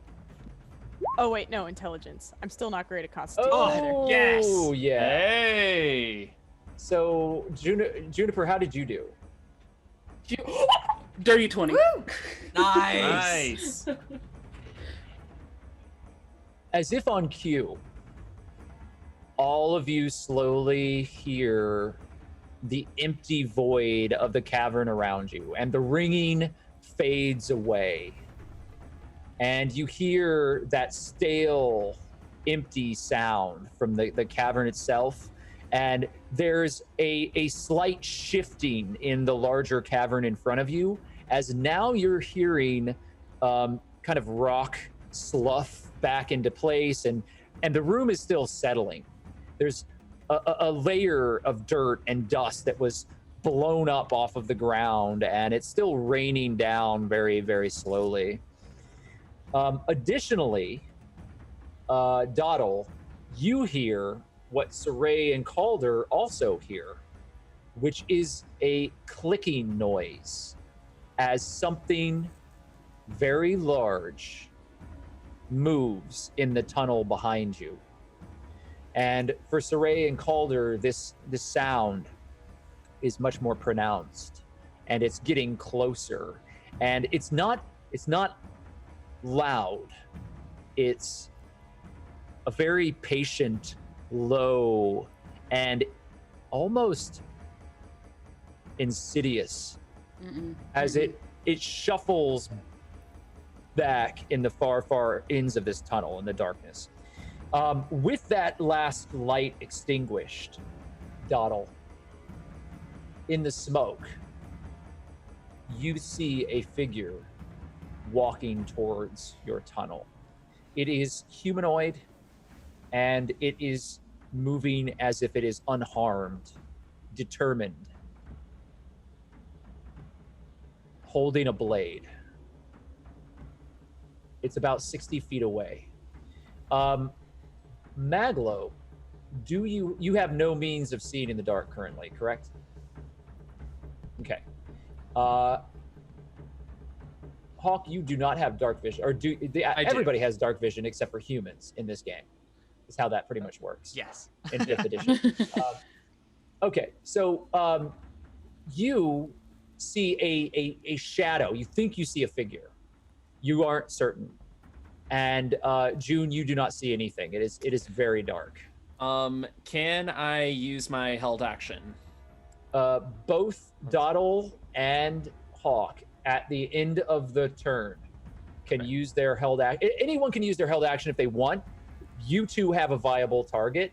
Hawk, you are going to attack with a disadvantage. Okay. So sorry, I can use my held action? Yes. May I just go right now? Do it. Okay, yeah. Can I spin around like I'm throwing a shuriken and be like, pew, and then throw my pin at the person with the sword? Absolutely. So you throw this pin from your flower crown, and it immediately it lunges out. There's a bright pop of energy that exudes from your fingers, and immediately there's a wisp of wind that pushes through the smoke and washes across this figure. I need to make a wisdom saving throw. Interesting. Go on, That's always good. Nox. Your spell succeeds, Doddle, and the figure stops 60 feet away and is standing, not moving, as the smoke continues to billow around them. Hawk, what are you doing? I'm kind of matching him pace for pace, and as I'm walking towards him, I hold up my hand, and I just kind of mutter to myself an undercommon, and I cast Bane. Immediately, you feel the pressure of this spell as the darkness kind of waves out from your hand, and it seems to wash around whatever's out there and have no effect, as it just moves through whatever figure is there and ignores it. And your Bane is unsuccessful. Everybody run. Run! I'll hold it off! It is the end of the round. We're starting a new round. Does anyone with a held action who does not have a target wish to do something? Nope. No, I just want to keep being prepared for that big old buggy boy. Okay, so we're going to start at the top of the round. I'm going to immediately make a saving throw. Next, it is Hawk. Hawk, what would you like to do? If he's not approaching, I'm just gonna stand my ground. I'm gonna tell everybody to run, and I'm just gonna try and block right in front of the figure. And I'm gonna try and like see if I can tell what it is. I will allow you to make another perception check. It is difficult because it is it's very dark and there's a lot of this smoke still in the air. You think you see an outline of a humanoid figure, but you're not certain that it's humanoid. Okay. Yeah, I'm just gonna try and block the party from it and hold my attack. You're squinting and like you can see something, and so you're focusing on where you think this creature is. Yeah. Okay. That's Hawk. We're moving down to MacLeod. MacLeod, you're in the dark. What do you want to do? Cannot see anything. No. No. All of the light spells have been removed. You do hear But can now Hawk. hear. Yeah, can now hear Hawk. Where is it? It's in front of me somewhere. Just get everybody and get out of here. How far? I don't know. All right. What would you like to do, MacLeod? He can now. Can he hear the clicking behind them? I have to roll at a disadvantage for that. You actually do hear something. There's a shuffling. You don't know what it is, but there's something happening behind you. That figure is still alive. The thing that tripped the wire. Is that what you're talking about? Is that what you can see? Like about a 6 foot humanoid type figure. Typically, I don't do this, but I think you've reached your limit of time for being able to converse. Just because this is momentary. Yeah, that's fair. Mag is going to hold his action to when he sees whatever it is, he's gonna fire a ray of sickness into it. You are still in the darkness. Do you want to light something to be able to see? He knows that if he lights something, it's going to end up being actually not being that useful. Okay. So you're pointing your gun in the darkness down into the cavern, correct? Yeah. Okay. Yep. And you're holding your action, and if something, I take that back. You can see a brief amount of space around you. You can't see very far, but Hawk has lit his green flame blade. So there is a green pale flicker that is allowing you to see bare outlines of your companions close by. It's not a light spell, but it does allow you some very, very faint illumination. So you can see the general area directly in front of you, all right? Yeah, that's brilliant. That's grand. And not well, but you can see something at least. Yeah. Okay, He trusts so that you're Hawk can see it. Okay, you're holding your action, MacLeod. Doddle, what would you like to do? Your spell is successful, and you are concentrating. You can feel the will of whatever this creature is pushing against yours. And you know that you have this thing held. I can't do anything else. I have to hold my concentration, right? Well, you can hold your concentration and still act. You just can't, you can't do everything that you could normally do. And if anything hits you or strikes you, you have to make a check to see if you can still hold on to the spell. effectively you're chanting and you know, speaking arcane words and holding arcane energy to allow this to continue. Yeah, I'm gonna like keep up my concentration, but then like scoot behind Juniper a little bit. Can I still bonus action hide behind June? Absolutely. Yes, you can hide. So you hide while you continue to hold your spell. Calder, what would you like to do? Well- You're standing with Saray and you're looking off into the darkness. And I can hear the nasty bug noises, right? You can hear the strange clicking and slithering noises further down the tunnel. Do I have a way of knowing how far away it is? I mean, like, does it sound close? It actually is something that I'd have to make a check for you for. You don't know how far away it is, but it sounds like it's pretty far away. So I'm gonna look at Saray real quick and just kind of motion like, do we attack this thing? Whatever that is? Do we go for it or do we sit tight? If you're holding your action, Saray, you're up. What do you two want to do? Can I respond to that? Yeah, you can Okay. respond to each other. Just make sure that it's fairly quick, just because I'm gonna. Okay, the figure's still behind us, correct? Yes. No, I'm You don't asking know. Calder. Oh, Think so. There's no way that we could fight both of these things at once. I think our best bet is to get this thing to fight that thing so we can get away. So, hit and run? Is that what I'm hearing? Cal gets out his whip. Yeah, I guess my plan is to just like, I don't know how far away it is exactly, so my plan isn't exactly to hit it, but to just like maybe agitate it. okay. Are you like striking at it and making noise? Yeah. Okay. I am going to say that you can do that absolutely, but let's see how well you do that. Let's have you make a performance check. Oh. All right, let's see Or here. I will allow you to make an intimidation check if you would rather do that. Intimidation or performance. Let's do intimidation. Oh, that's a natural 1, Calder. Oh shit. Oh, sweet, Oh, sweet no. Calder. No. I have a, Oh. how did that even I have yeah. Yeah, it's My okay. dude. So let's find out how you failed here. It's not a big deal. Go ahead and make another roll to see if you get another natural 1, though. Sweet beans. Intimidation, Okay. you've betrayed Yeah. me.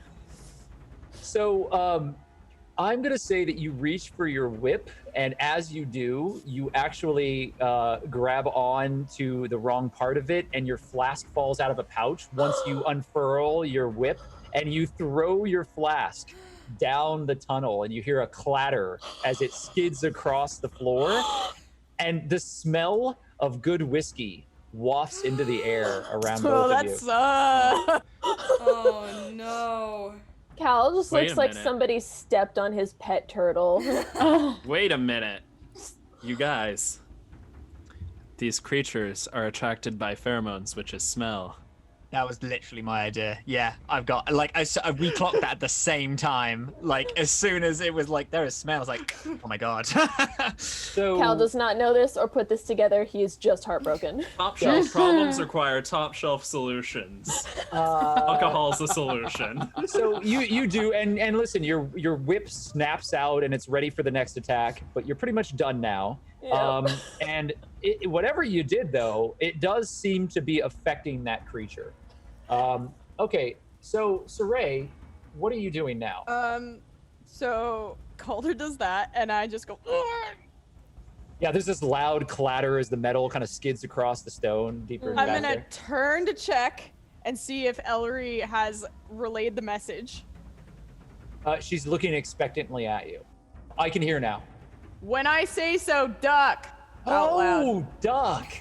And then I'm gonna say that out loud so like everyone, I presume now other people can hear things since Calder's talked to me and Ellery just said that. Well, you're certainly hoping so. I'm gonna turn back and I'm going to try and intimidate the bug so it charges at me. Okay, so you're going to use intimidation I or performance.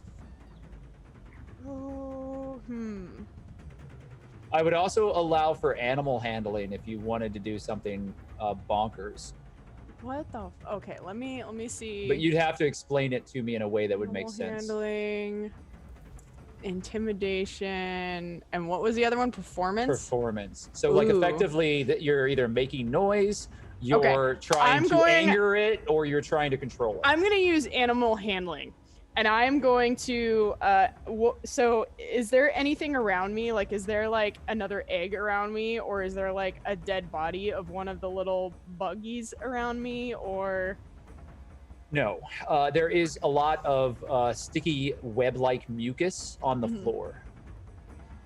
Okay, I want to try and make it look like I am killing its babies, which is fucked up, but I'm hoping it'll put it into enough of a rage to charge at me. Yeah, I would put that into performance, not animal handling. Oh, okay. Animal handling, you might try to make some clicking noises or try to get its attention in a way that would be more in line with the creature. I want it to not be friends with me. I want it to be pissed off. And okay, so if you're trying to fake like you have a baby and you're killing it, then do a performance. This is so fucked up.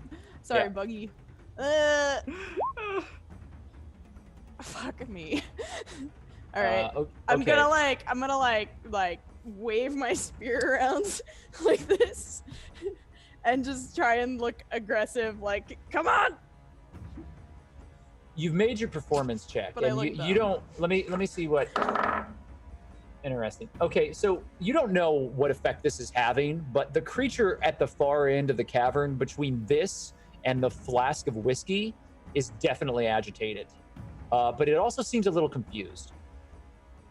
So it's like it's not moving as quickly. It's spiraled up onto the ceiling, and is now on the top of the ceiling of the cavern, and is still moving very tentatively towards you. Okay, so that is your action. Juniper, what would you like to do? So, Dottle, you got right behind me, right? Yeah. Like you're pretty much on my back? Okay. Dottle, don't ask why. Get on my back. Now, Dottle, you have to remain in sight of this form. So I'm going to allow it, but if something happens, you might have to make an immediate concentration check because you'll lose that line of sight. Dottle is just in a concentrative trance, essentially. Like, she doesn't acknowledge you. She's just very focused on getting her job done. Cool. Do you want to stand to protect Dottle and like be at the mouth of this cavern opening? No, I still want to go out there because Hawk's by himself. Okay. Yeah, so I'm still going to take those actions. She's just not on my back, but I am standing defensively with my thorn whip and with my light on. So immediately there's a blaze of light, and because the smoke is starting to thin out, you can see more clearly now. And everybody with dark vision, you're blinded for a brief moment as this light blazes up. It's like switching the light switch on and off. It definitely affects your ability to see. So everyone with dark vision right now is going to be blinded for a moment. And everybody without dark vision can see. So MacLeod, I believe you're the only one that's focused on this side of things, and June. So the two of you see this shape start to form in the mist, in the smoke, out in front of you, and it is a humanoid figure. And you can see more clearly now that the figure is wearing a hood and has a sword in one hand and has their other hand held like this. I'm going to now. Did anybody have a held action that wants to use it? Yes. My held is when I see it, I shoot it. Okay, so go ahead and roll to shoot because you can now see the figure once Juniper strikes. Hawk, you, however, are not able to see, so you will not be able to attack it. So I can't do the held action, Okay. Your held action is wasted because of the blast of light. Yeah. Righty-ho then. Because it's held, is this with advantage? It is not moving. It is, however, at a straight roll because of the smoke. So you would be at a disadvantage. You have an advantage, so now it's a straight roll. Brilliant. That's a 14. 14. Ooh. Interesting. So you fire, and you are certain that you've hit it center mass. However, it does not move. Fuck. Anything attached to it magically does it, like you can see the flare as it kind of expands outward, and there's that pop of magical alchemy components, but it doesn't seem to have any effect. And you know that whatever's ahead of you is either magically or physically shielded in some way. Okay, so is there any other held action? I'm gonna make a roll. Wait, if the thing popped on the figure, can people now see it because they now understand that's what the figure is? Anyone at the beginning of this next round, it's going to become very visible, so everyone can kind of see what's happening. The smoke is starting to dissipate. Okay. Okay. But you are currently on the other side of this tunnel. Oh yeah, and no, you're I'm saying that to help out my buddies. your buddies are doing okay considering the Okay. situation, but thanks for your concern. So at the top of the new round, Doddle, you see the figure as the smoke starts to dissipate. Black clad leather armor with a heavy woolen hood that's of a very, very deep, almost black purple. They have a number of pouches and belts strapped to their body in various places with daggers and sheaths and other blades. And on their back, you can see that they have a second sword hilt. And in one hand, they have this jagged blade that looks, it looks like a scimitar, but it's much more brutal looking, and it has barbs that are worked into it. And the figure is holding its hand in front of it here, at its throat. And Doddle, as you're concentrating, you feel that will start to push back, and you watch as the figure moves its hand forward and drops your needle. There goes my idea. It reaches up with its free hand, and it pulls back its hood. And standing before you, Please be a hot man. I'm sorry. Is me what? is a female form, a very strong female face that has sharp cheekbones and high pointed ears.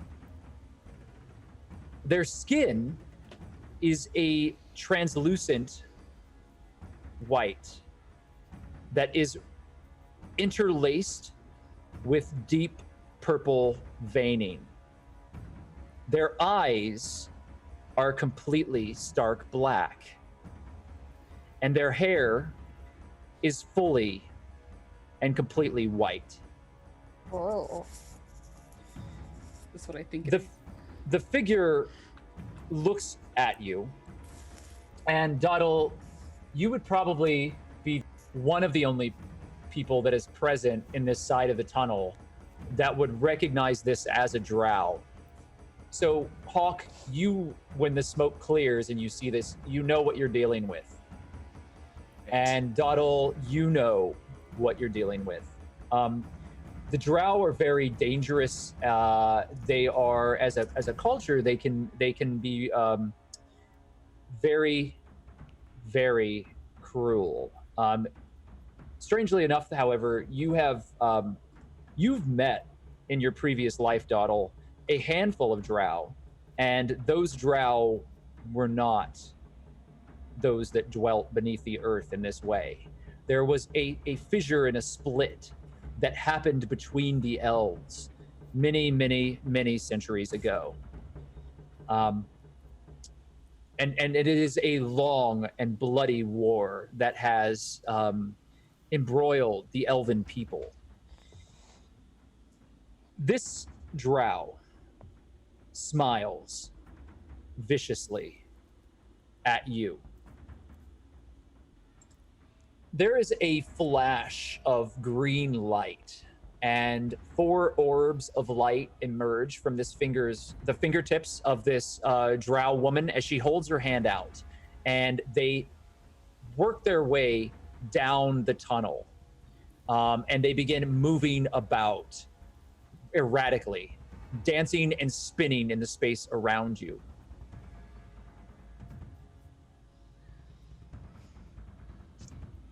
And immediately the figure then takes a very large step backwards. And okay. Hawk, you do not lose track of the figure. Maglo, you do not lose track of the figure. The figure has just stepped into the deeper part of this cavern, knowing that you all are now able to see her. She has stepped into the shadows, throwing this blast of lights out in front of all of you.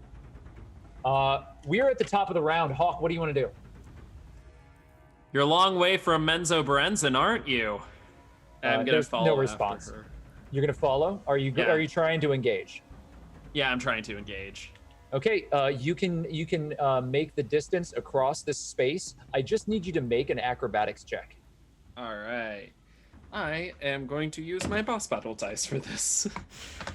Boss battle. That's where we are. Ooh. Okay, that's a 13.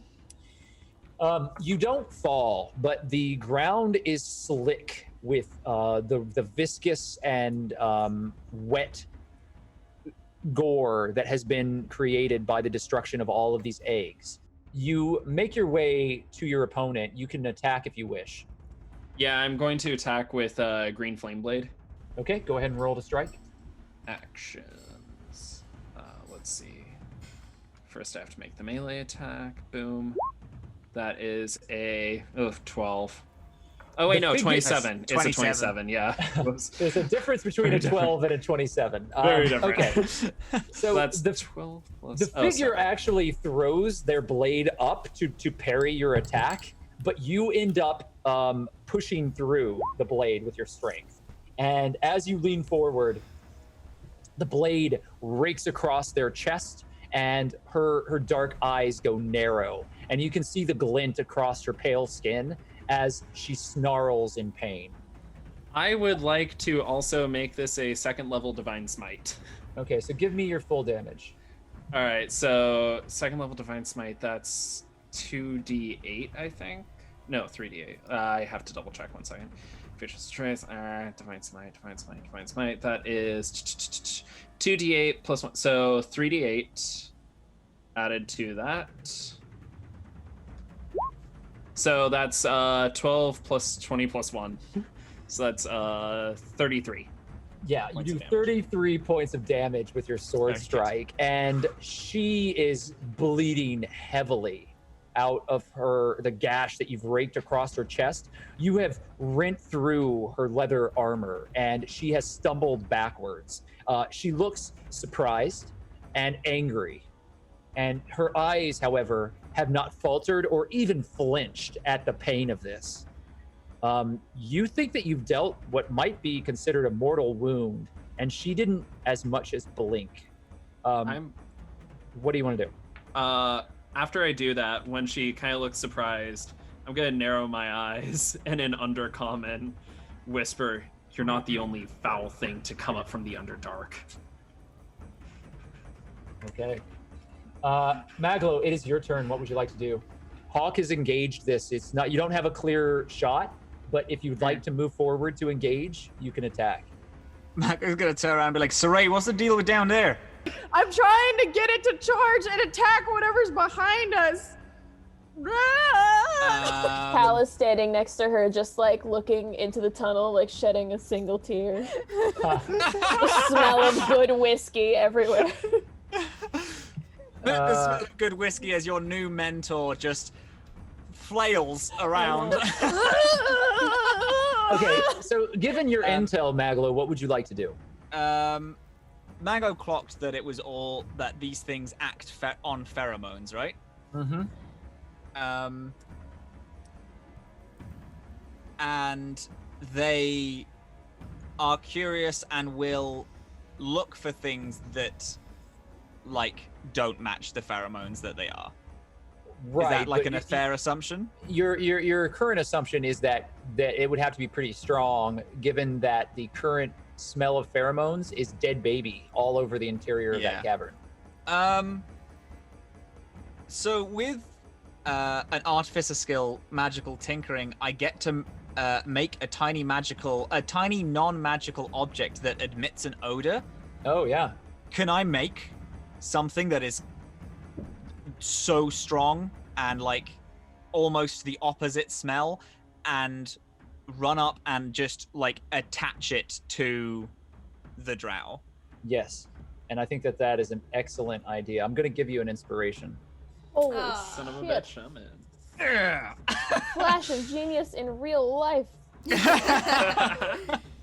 Any rolls, or is that just a whole action? You're going to have to make some rolls here. So go ahead, and Let's go. I would think that it would be fair for you to either make a nature or an arcana, your choice, and then Arcana. make an acrobatics. Okay. Or sleight of hand. Acrobatics or sleight of hand. Okay. Both of which are as bad as each other. That's fine. Arcana is going to go first, and I have a flash of genius just in case. 11. Yeah, let's knock that up to a 15. Okay, that's going to succeed then. You do mix the component in the right way. You would have made a smelling scent anyway, but you've actually made something that you think will replicate the fear of a baby in danger. So yeah, just before he like closes it up, the flash genius, he just goes, oh, and then scoops up some of the baby goop and then shoves it all inside and closes it. And as he's shaking it, it's like fizzing. And then the acrobatics, was it? Or yes. It's an acrobatics or a sleight of hand, your choice. Fuck it, he's gonna go acrobatics. They're both +1, so both of them are very bad. That's a 4. Oof. So you push forward and you move across this cavern, and I do want you to make another acrobatics just to see if you slip on the floor. No, you don't. 20. Yeah, you roll it again, because you're not going to slip, but you're not going to necessarily do well at attaching this. Go ahead. Okay, so 2 is fine. You're up and down, my friend. Okay, so you managed to very skillfully charge across the space, and you're on the other side of the cavern. Hawk and this drow are locked sword to sword in combat, and the drow is very, very badly wounded. You reach up, and are you trying to pour a potion, or is it like a sensor that you're trying to attach? I just thought, of course, down to discretion, can we have the nat 20 acrobatics be as he's charging through, he knows that he's not going to make it, so then loads it into his gun and tries to fire it into the drow? Or is that too much shenanigans? Too much shenanigans. Too much shenanigans? That's fine. That's fine. Load. It's a small it's like a small mechanical device that kind of like a just like a diffuser, like a smell diffuser that you plug into the wall. It's like one of those, and he's going to try and attach it to like small like taser-esque grip. Small like talons will like attach themselves to the skin.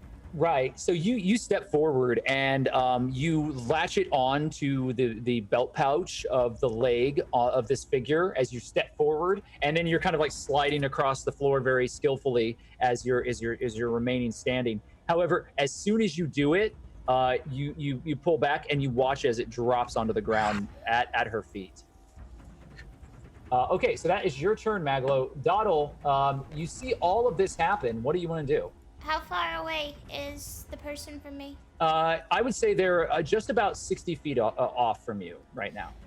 Oh, the flowers. I want to keep those. Oh, I close my eyes and I take the pin out and some flowers fall down, and I'm gonna chuck it again at the figure and try to cast hold person again. Your spell, you do have a full view, and the spell immediately ignites, and there's a pop of arcane energy as this wind kind of gushes through, and the pin is carried off to your opponent. Hawk, you see this needle stick into the drow's neck, and she stops moving. again. Yeah, Correct. yeah, not moving. And that is you're concentrating now. Doddle, did you want to spend your bonus action to hide? If I hide, that's gonna be more likely that I won't be able to see this thing, right? Yeah, you have to keep a line of sight, which is dangerous right now anyway with Hawk in front of her. So. Yep. Sorry. First priority is keeping this person held. Yeah, either way, you're probably gonna have to make a concentration check if Hawk keeps moving in front of her because you're trying to focus these magics on her. Calder, you're up. Can I move to go in front of Hawk so that that's not a thing? If you wish, you can. Yeah. Maglow's all the way. Maglow's in the danger zone. Yeah, I'm gonna do what I can to help Maglow, and I'm gonna move in front of Hawk. Go ahead and make an acrobatics check to make it across the slick floor. 12. Yeah, it's not graceful, but you do manage to make it across the cavern. You are now kind of awkwardly standing in between Hawk and this drow. And there is very little space between any of you. It's fairly crowded. They're in combat. So Doddle squeezes in to the middle of this fight. Calder, what would you like to do? Well, I'm still with Saray. We're trying to get the bug thing's attention, so I think I'm gonna try the whip thing again. So you can either do intimidation or a performance. Intimidation's still my better bet. Okay. So go ahead and see if you can anger this thing. Hey. Yeah. Okay. So you do manage to whip in a way that is making a great amount of noise. Now you're seeing something in the darkness coming towards you, and it does seem to be charging. Is there anything else that you want to do? I would like to maybe just keep moving back to sort of match it and keep making noise if I can. Okay. You can do so. So you're going to move closer to the opening of the cavern, right? Yeah, just trying to sort of like lead it. Yeah. So you walk your way all the way back to the mouth of the cavern, and this creature is charging forward. Saray, it is your turn. It is coming towards both you and Calder. And it is charging, but it is charging on the ceiling. Okay. So I noticed that it's paying attention to Calder. Yeah, it seems to be really attentive to Calder. Can I roll a perception to see if I understand what Maglow did?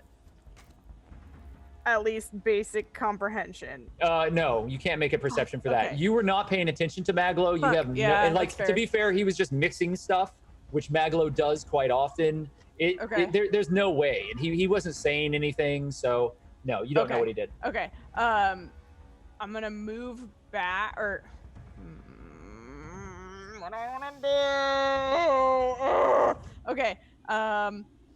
Okay. I'm gonna stop because obviously it's not focused on me, and I'm gonna just kind of say incoming. Did you put the cat down? No. So I was You're literally waving the cat. waving the cat. No, I totally broke forgot that I had the apart. fucking cat. Stupid. Do you want to take a free action to put the cat on the ground? No, I don't. These cats are only way through this damn tunnel. I don't want to get All right. splattered. All right. So you're waving this cat, I'm and waving the cat. what are you gonna do when it starts charging towards you? Because it's gonna be on you in any moment. I'm moving back toward. I'm gonna move back toward everyone. The same as Calder's moving.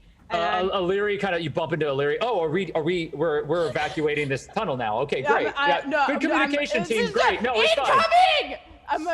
I'm gonna yell incoming. As the thing's coming toward Calder. Do we see it clearly now? Like what it looks like?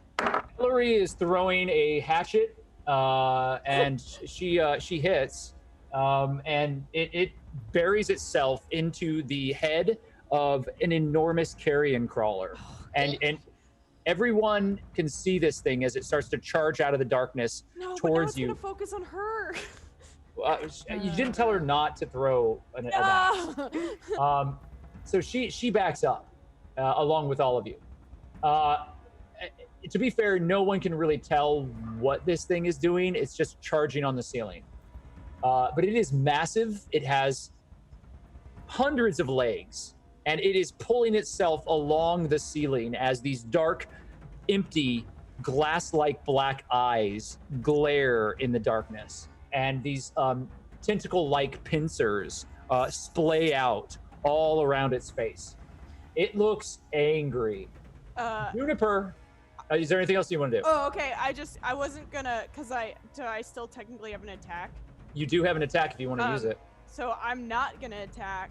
I'm gonna hold it, and watch the bug. And as soon as the bug lunges toward Calder and the rest of the group, I'm gonna yell "duck" and hope everyone hears me. So Okay. that's what I'm holding duck. for. That's my plan. That's what I'm holding for. Since all you did was move, we'll allow it. But Okay. Okay. It is Juniper's turn. Juniper, what are you doing? Okay, so when I left the cavern, I was on the left-hand side of the wall. Where is the drow in conjunction with that? They're across from you. You've got Juniper you've got Hawk and Dawdle standing in front of the drow. You do see a little bit of the drow, but for the most part, the drow is up against the far wall across from you. Okay, then I'm going to... I'm scared. June's gonna go ahead and make a lunge to forward, but to the left, if that makes any sense, and tries to Thorn Whip at Miss Drowface. If you are attacking the drow, I'm going to have you do so at a disadvantage. And Okay. if you miss, you are going to hit one of your companions. Do you wish to continue? Yeah. Okay, do it. Yeah, fair. Okay, I'm It's gonna kind do of this on. I'm win-win. gonna do this on D&D Beyond. Okay. Yeah. Either hit the drow or Okay. Hawk. First one Yeah. is a dirty 20. Let's see. Nice. Yes. Yes. Your disadvantage then. Roll. And second, we have a 14. 14. All right. Sorry, guys. I need you to roll a d6, and I need Hawk and Dawdle to say high or low. One. Well, you can only have one. High or low. High.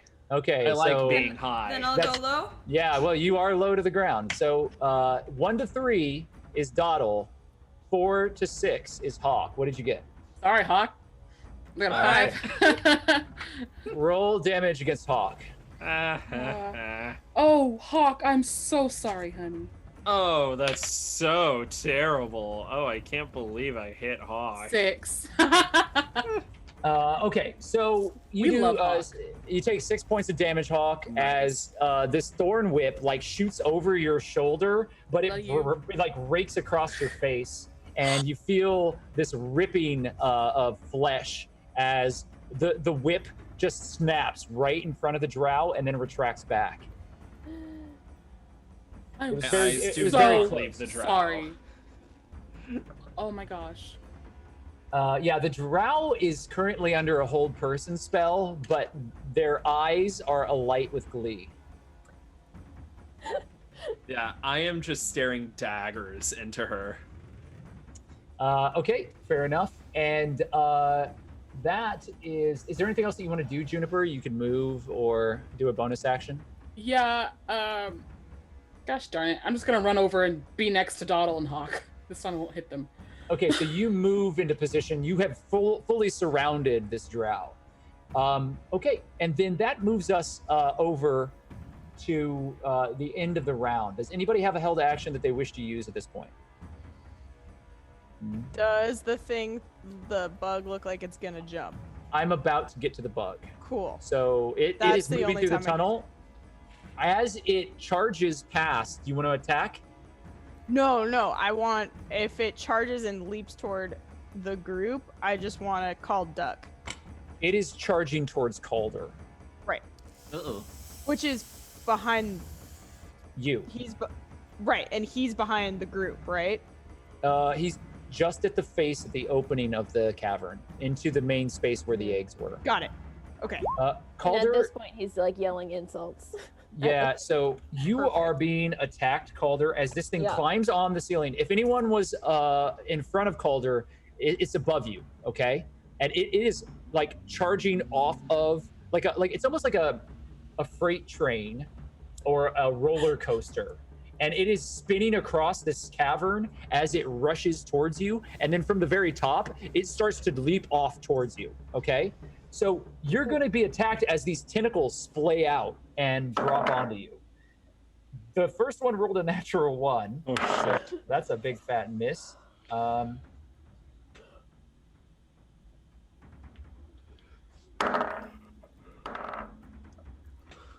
You're a lucky, lucky boy. Okay, so I need you to make either an acrobatics. Yeah, make an acrobatics check. There's no athletics on this. This thing is too big. And that's just I just roll acrobatics. Is that? Yeah. We're testing to see how you handle being charged. Oh. Okay, so you are knocked off your feet and carried forward by this enormous carrion crawler as it hits you full mass in the chest, and these tentacles wrap around you. Can I use my luck Yes, thing? I'm gonna do that. you can re-roll that with luck. Yeah. Oh my god. May I? Acrobatics? Oh, Yes. please. Hey! Okay, so you get hit, and you manage to leap upward, Calder, and kind of roll off of the back of this thing. And so it hits you with a tentacle and it bites into you, but you do manage to roll off its back and land on your feet as it passes by you and hits the ground. You're pretty lucky. Your coat is torn, and you take... I do need you to make... Oh, I forgot all about these. Make a Constitution saving throw, please. All right. Boop. 12.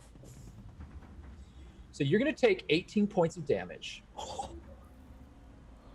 And Whoa. yeah, Woof. and you are standing there Cool. after having rolled off of this creature, and you're kind of posed, like your hands immediately hit your hips, and you're standing there dramatically, having just miraculously rolled off the back of this creature, saving yourself from being, crushed underneath the weight of this entire worm-like monster. But this enormous centipede has hit the ground instead, and you're now standing on the ground right next to it, and you land on your feet, your boots hit the ground, and a smile washes across your face as you hold your hand up, and there's this viscous goo, and you see that it's leaching into your wound, and you feel immediately woozy, and you drop to the ground paralyzed. Oh, no. Oh. Well, You get to make that saving throw every round on your action. okay. Uh, Damn. So that's Calder and the end of the round. At It's the in the top, big cavern, though, right? yes. Like with- Everything okay. is except for Saray and Illyri is now in the big cavern. Okay. As long as it's within like smelling distance of that thing, if they get it on the drow, I'm happy. I'll take a nap. Yeah. Something's going down. Hawk. There's a flash as you're staring down this drow, and their frozen face breaks into a very wide, malicious smile, and a dagger stabs into your side. Oh. Make a Constitution saving throw.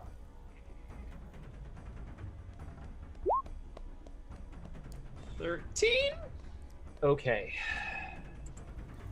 You take 4 points of damage from the dagger as it stabs. This hooked blade she had somehow broken the hold person, which Dottle, by the way, you realize that her willpower has again shunted this spell off of her.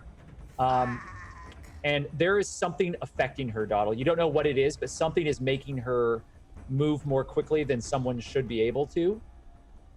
There's this energy around her. You just know, just intuitively, that something, a magic item or something, isn't right about this moment.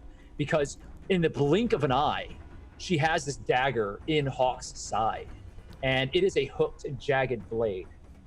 You have failed your saving throw against poison. You are now poisoned, Hawk. Oof. And you take 16 points of poison damage. Oh boy. And you feel extremely ill. You're going to be operating underneath the poison condition, okay? Yeah. Dang.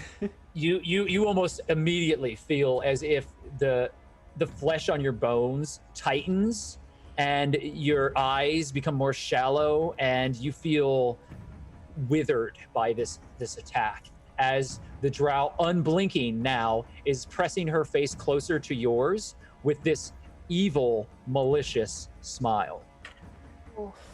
She is surrounded. There is no way that she can move past any of you because it's Dottle, June, and MacLeod on either side with Hawk in the front. Okay, she stands there defensively as if she's protecting herself. Okay, Hawk, what do you want to do? I just kind of cough up blood a little bit, and I look at her with pure hatred, and I'm gonna green flame blade. Okay, so you're of gonna course strike with a green flame blade? Okay, go ahead. Yeah, that's a disadvantage though, definitely. Yeah. So, just doing that twice. That's 18 and a 22. Yeah. So her blade again flies upward, and while you know, if she were not paying such intense attention to your attack, that you would have struck. However, she pulls her blade up and parries your attack, and gets pushed back by the strength of your attack. But then she lunges forward and throws you back a step as she repels your attack. Do you have a bonus action or anything like that that you would like to spend? Shit on 18. Holy crap.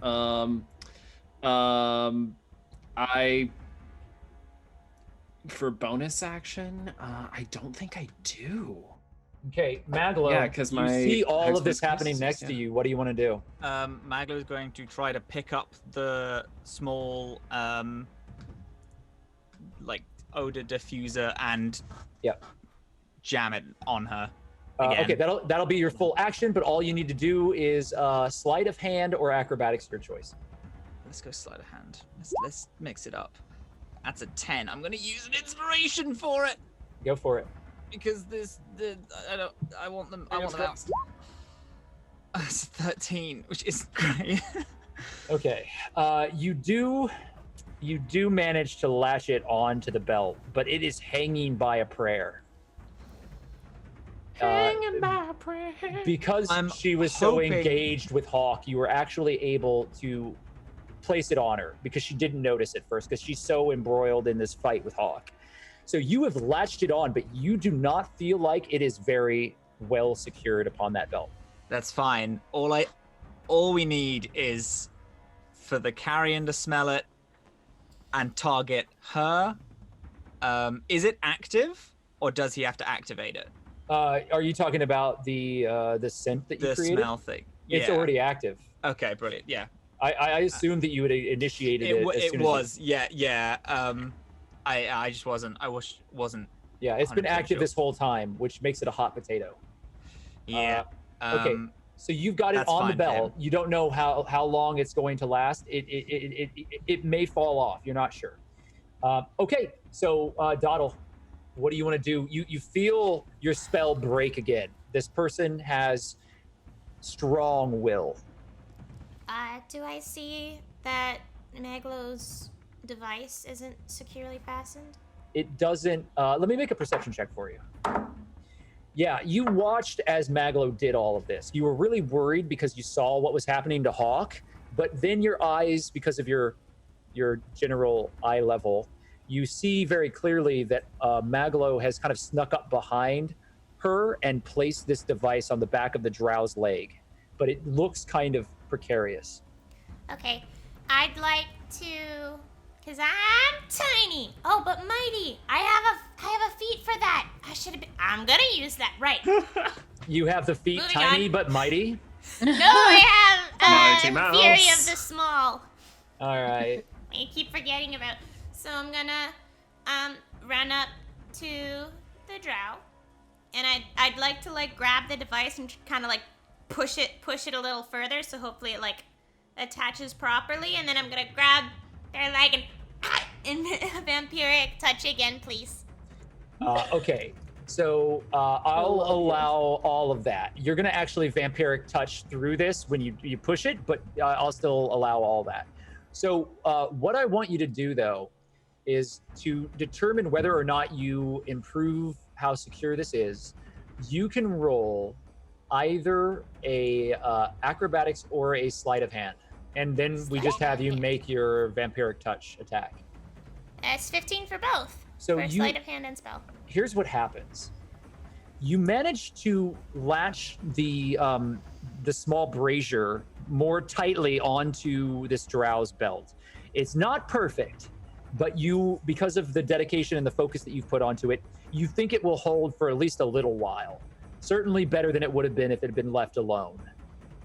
And as you do so, you reach out and this dark vampiric energy swells up inside of your hand as you call upon this shadowy arcane energy. And it buffets across the figure, and she looks down at you and glares. Calder, it is now your turn. So you need to make a Constitution saving throw. Hey, this is a 19, but Immediately you get this jolt of nope, and you immediately are conscious again as soon as you hit the ground. You are prone, so you spend your movement standing back up, but you can do something if you want. You get one action.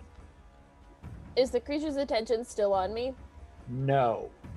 Then I'm gonna whip its face. Okay, so it's in front of you now, and it is continuing. It shrieks, and it looks. We'll get to it, but it is in front of you. So you're gonna whip at the creature. So go ahead and roll a strike. Oh, So is it like going for the Yes. the drow? Oh, well then no. I'm gonna let that happen. Whoa. Okay. It is moved past you.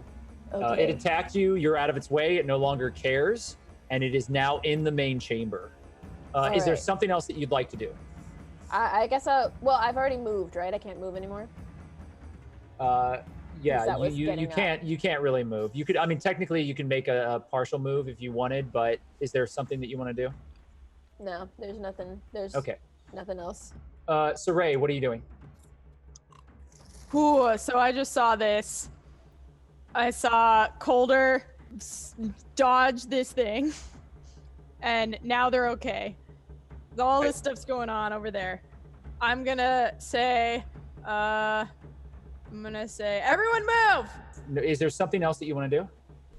Okay. I'm just gonna make sure, I'm gonna hold my action and make sure the bug goes for the drow. Yeah.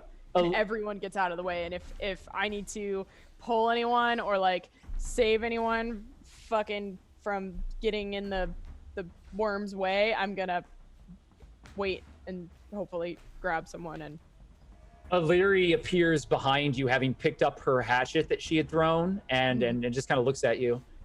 It's a pretty fucked up day. just like any other day. It is the end of the round. The enormous carrion crawler rears up, shrieks in the middle of the cavern,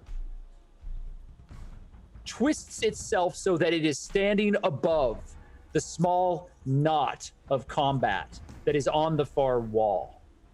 And then, with tentacles flailing outward, it plunges down directly at the drow. I need everyone around the drow to make a single acrobatics check. This would not be the time for a natural 1. How about a natural 2? Oh, that's a 14? Since I have a held action, Oh, no. can I try and get Doddle's attention? Can I notice that Doddle's not, like, is concentrating on her magic and try and get her attention so... Saray, you can get out of the way spend faster? you can spend a key point Oh, fuck, okay. and save Yeah, one person. I forgot about that. But that is the only way that you can intervene at this point. Who looks like they're not paying attention at all? Everyone looks fucked. Everyone. Who looks the most fucked? This is a tiny one. Tiny. Can I hypothetically, if I do see this thing kind of like coming down, can I try and instead of like using the positives of my roll to negate damage, can I use the positives of my roll to block damage from Doddle with my body? As a reaction, can I do that now or should I wait? If it's a reaction, you can do it now. It's a reaction. Can I say that while Doddle's like glaring back at the drow, she looks up and sees like a giant fucking worm mouth coming towards her. She just kind of winces, and a little barrier pops over her. And I'd like to cast shield, please, and thank you. Yes. Easy. So that is a good thing. You've cast shield. I have a +5 to my AC now. Okay. So that means that technically we will deal with that. I'm sorry, Juniper, what was your save? Did you make an acrobatics yes. roll? It was an 11. Uh-huh. So, Hawk, am I missing yours here as well? Oh, sorry, I forgot to enter it. I rolled a 14 on my dice and forgot to write it down here. Great. No, that's easy. All of you failed your acrobatics, which means that I'm going to now distribute some of these attacks.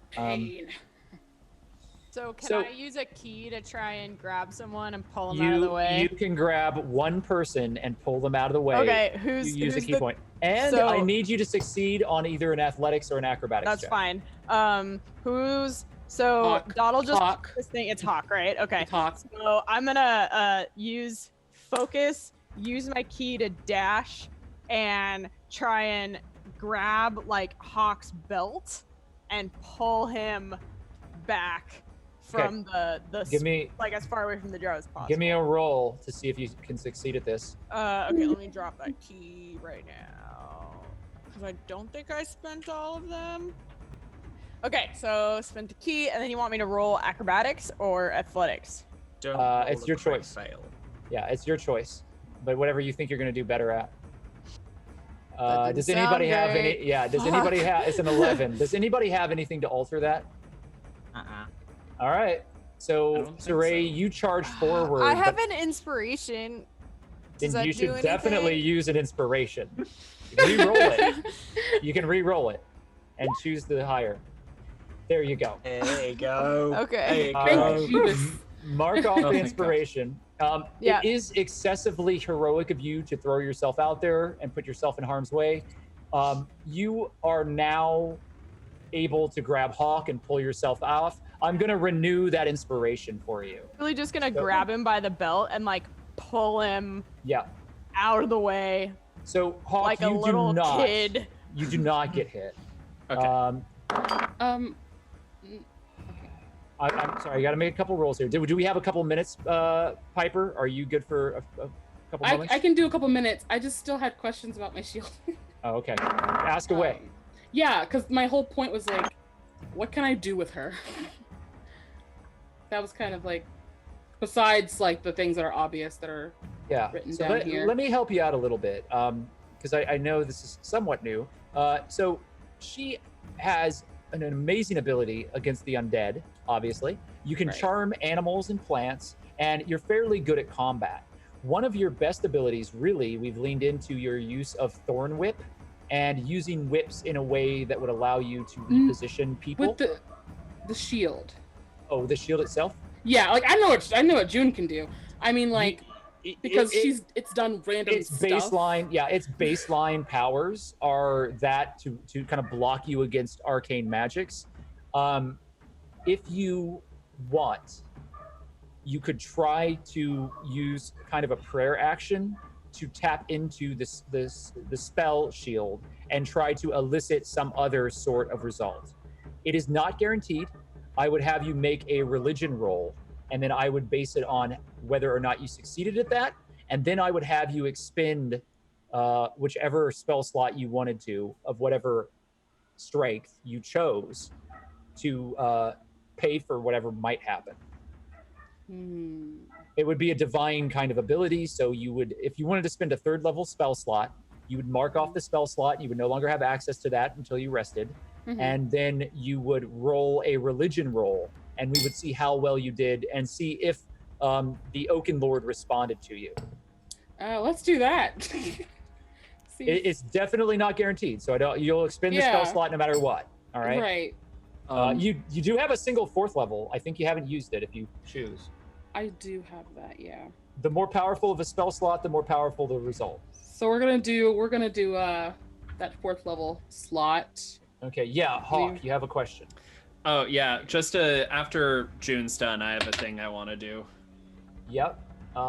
And so, Maglo, I just want to. You did not get out of the way. Do you have any sort of defense up right now for your AC? And how many hit points do you have, Maglo? No, sir. 46. Yeah. Yeah.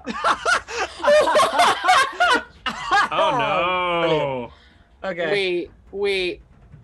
Oh no. Okay. Yes, 46. And that was bad. Oh boy. You could tell by Nox's face. Yeah. That makes what I'm about to do even dumber.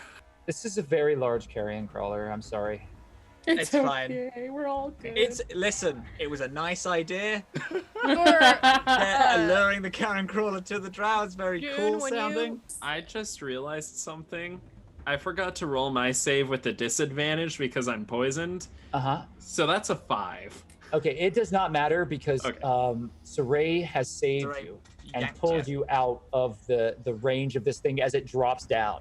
Saray moves like a blur and kind of jumps onto your back and throws you down to the ground.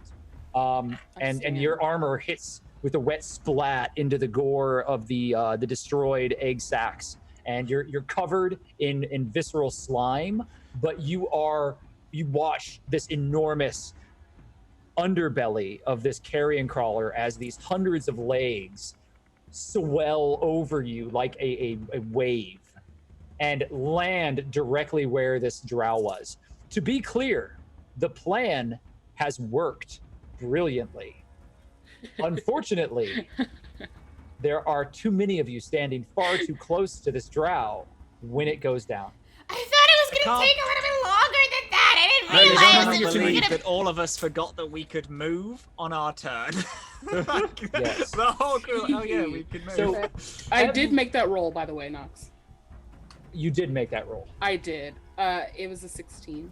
You got a 16, and what are you doing? A 4th level spell slot? 4th level, yeah. We'll come back to that. As you kind of tap in desperation, you reach out and start praying to the Oaken Lord, focusing your divine energies into the shield. Doddle, in total, you're going to end up taking 26 points of damage. Oh.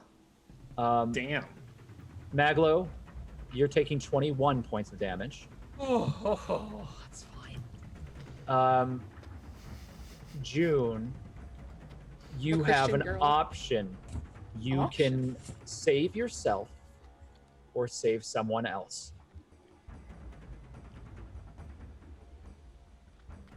June would save someone else. You take 29 points of damage, and I need all of you to make Constitution saving throws.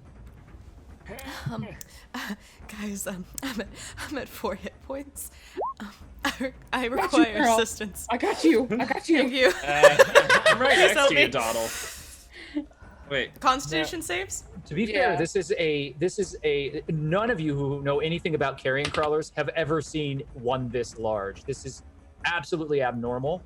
However, as it lands on the drow in front of you, the drow disappears and all of you fly outward in an explosion as the creature lands on the stone in front of you, splaying out tentacles and lashing out wildly.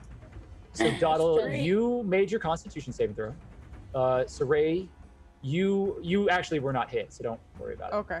Hawk, you weren't hit, so don't worry about it. Maglo, you made your Constitution saving throw. And then June, what did you get? I got a 5.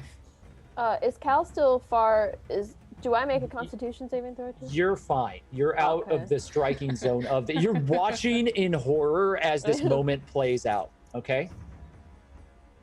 The creature crashes down on top of the drow, and in that last moment, Dottle, as you duck down and threw your shield up, you saw as the drow's eyes slowly started to track upward, and this enormous centipede-like beast fell upon the drow. There is silence across this cavern as Calder, you see your companions flung out across the ground.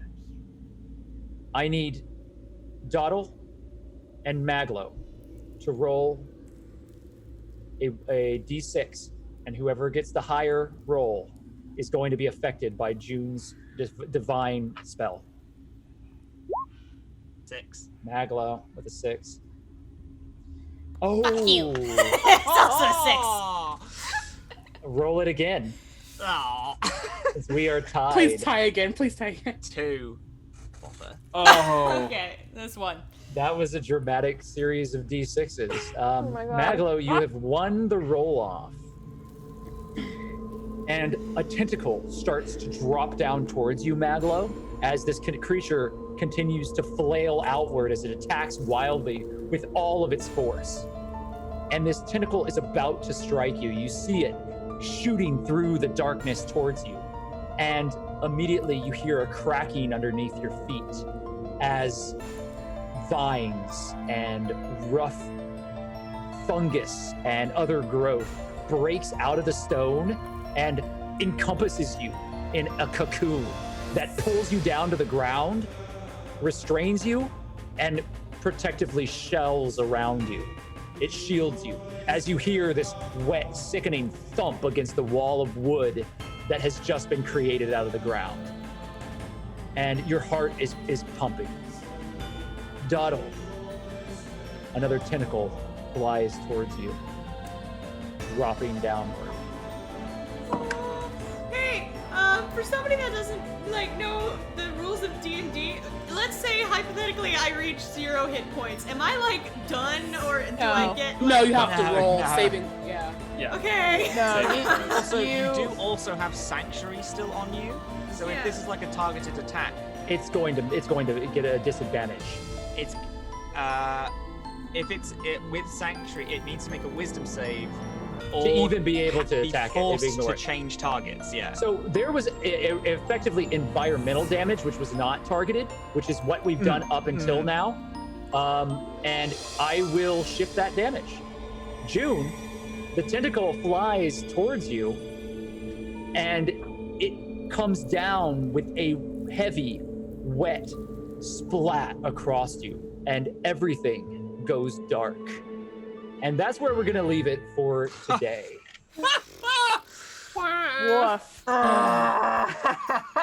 you want to save Really yourself want to or mess up someone that else? drow. It was such a good idea at the time.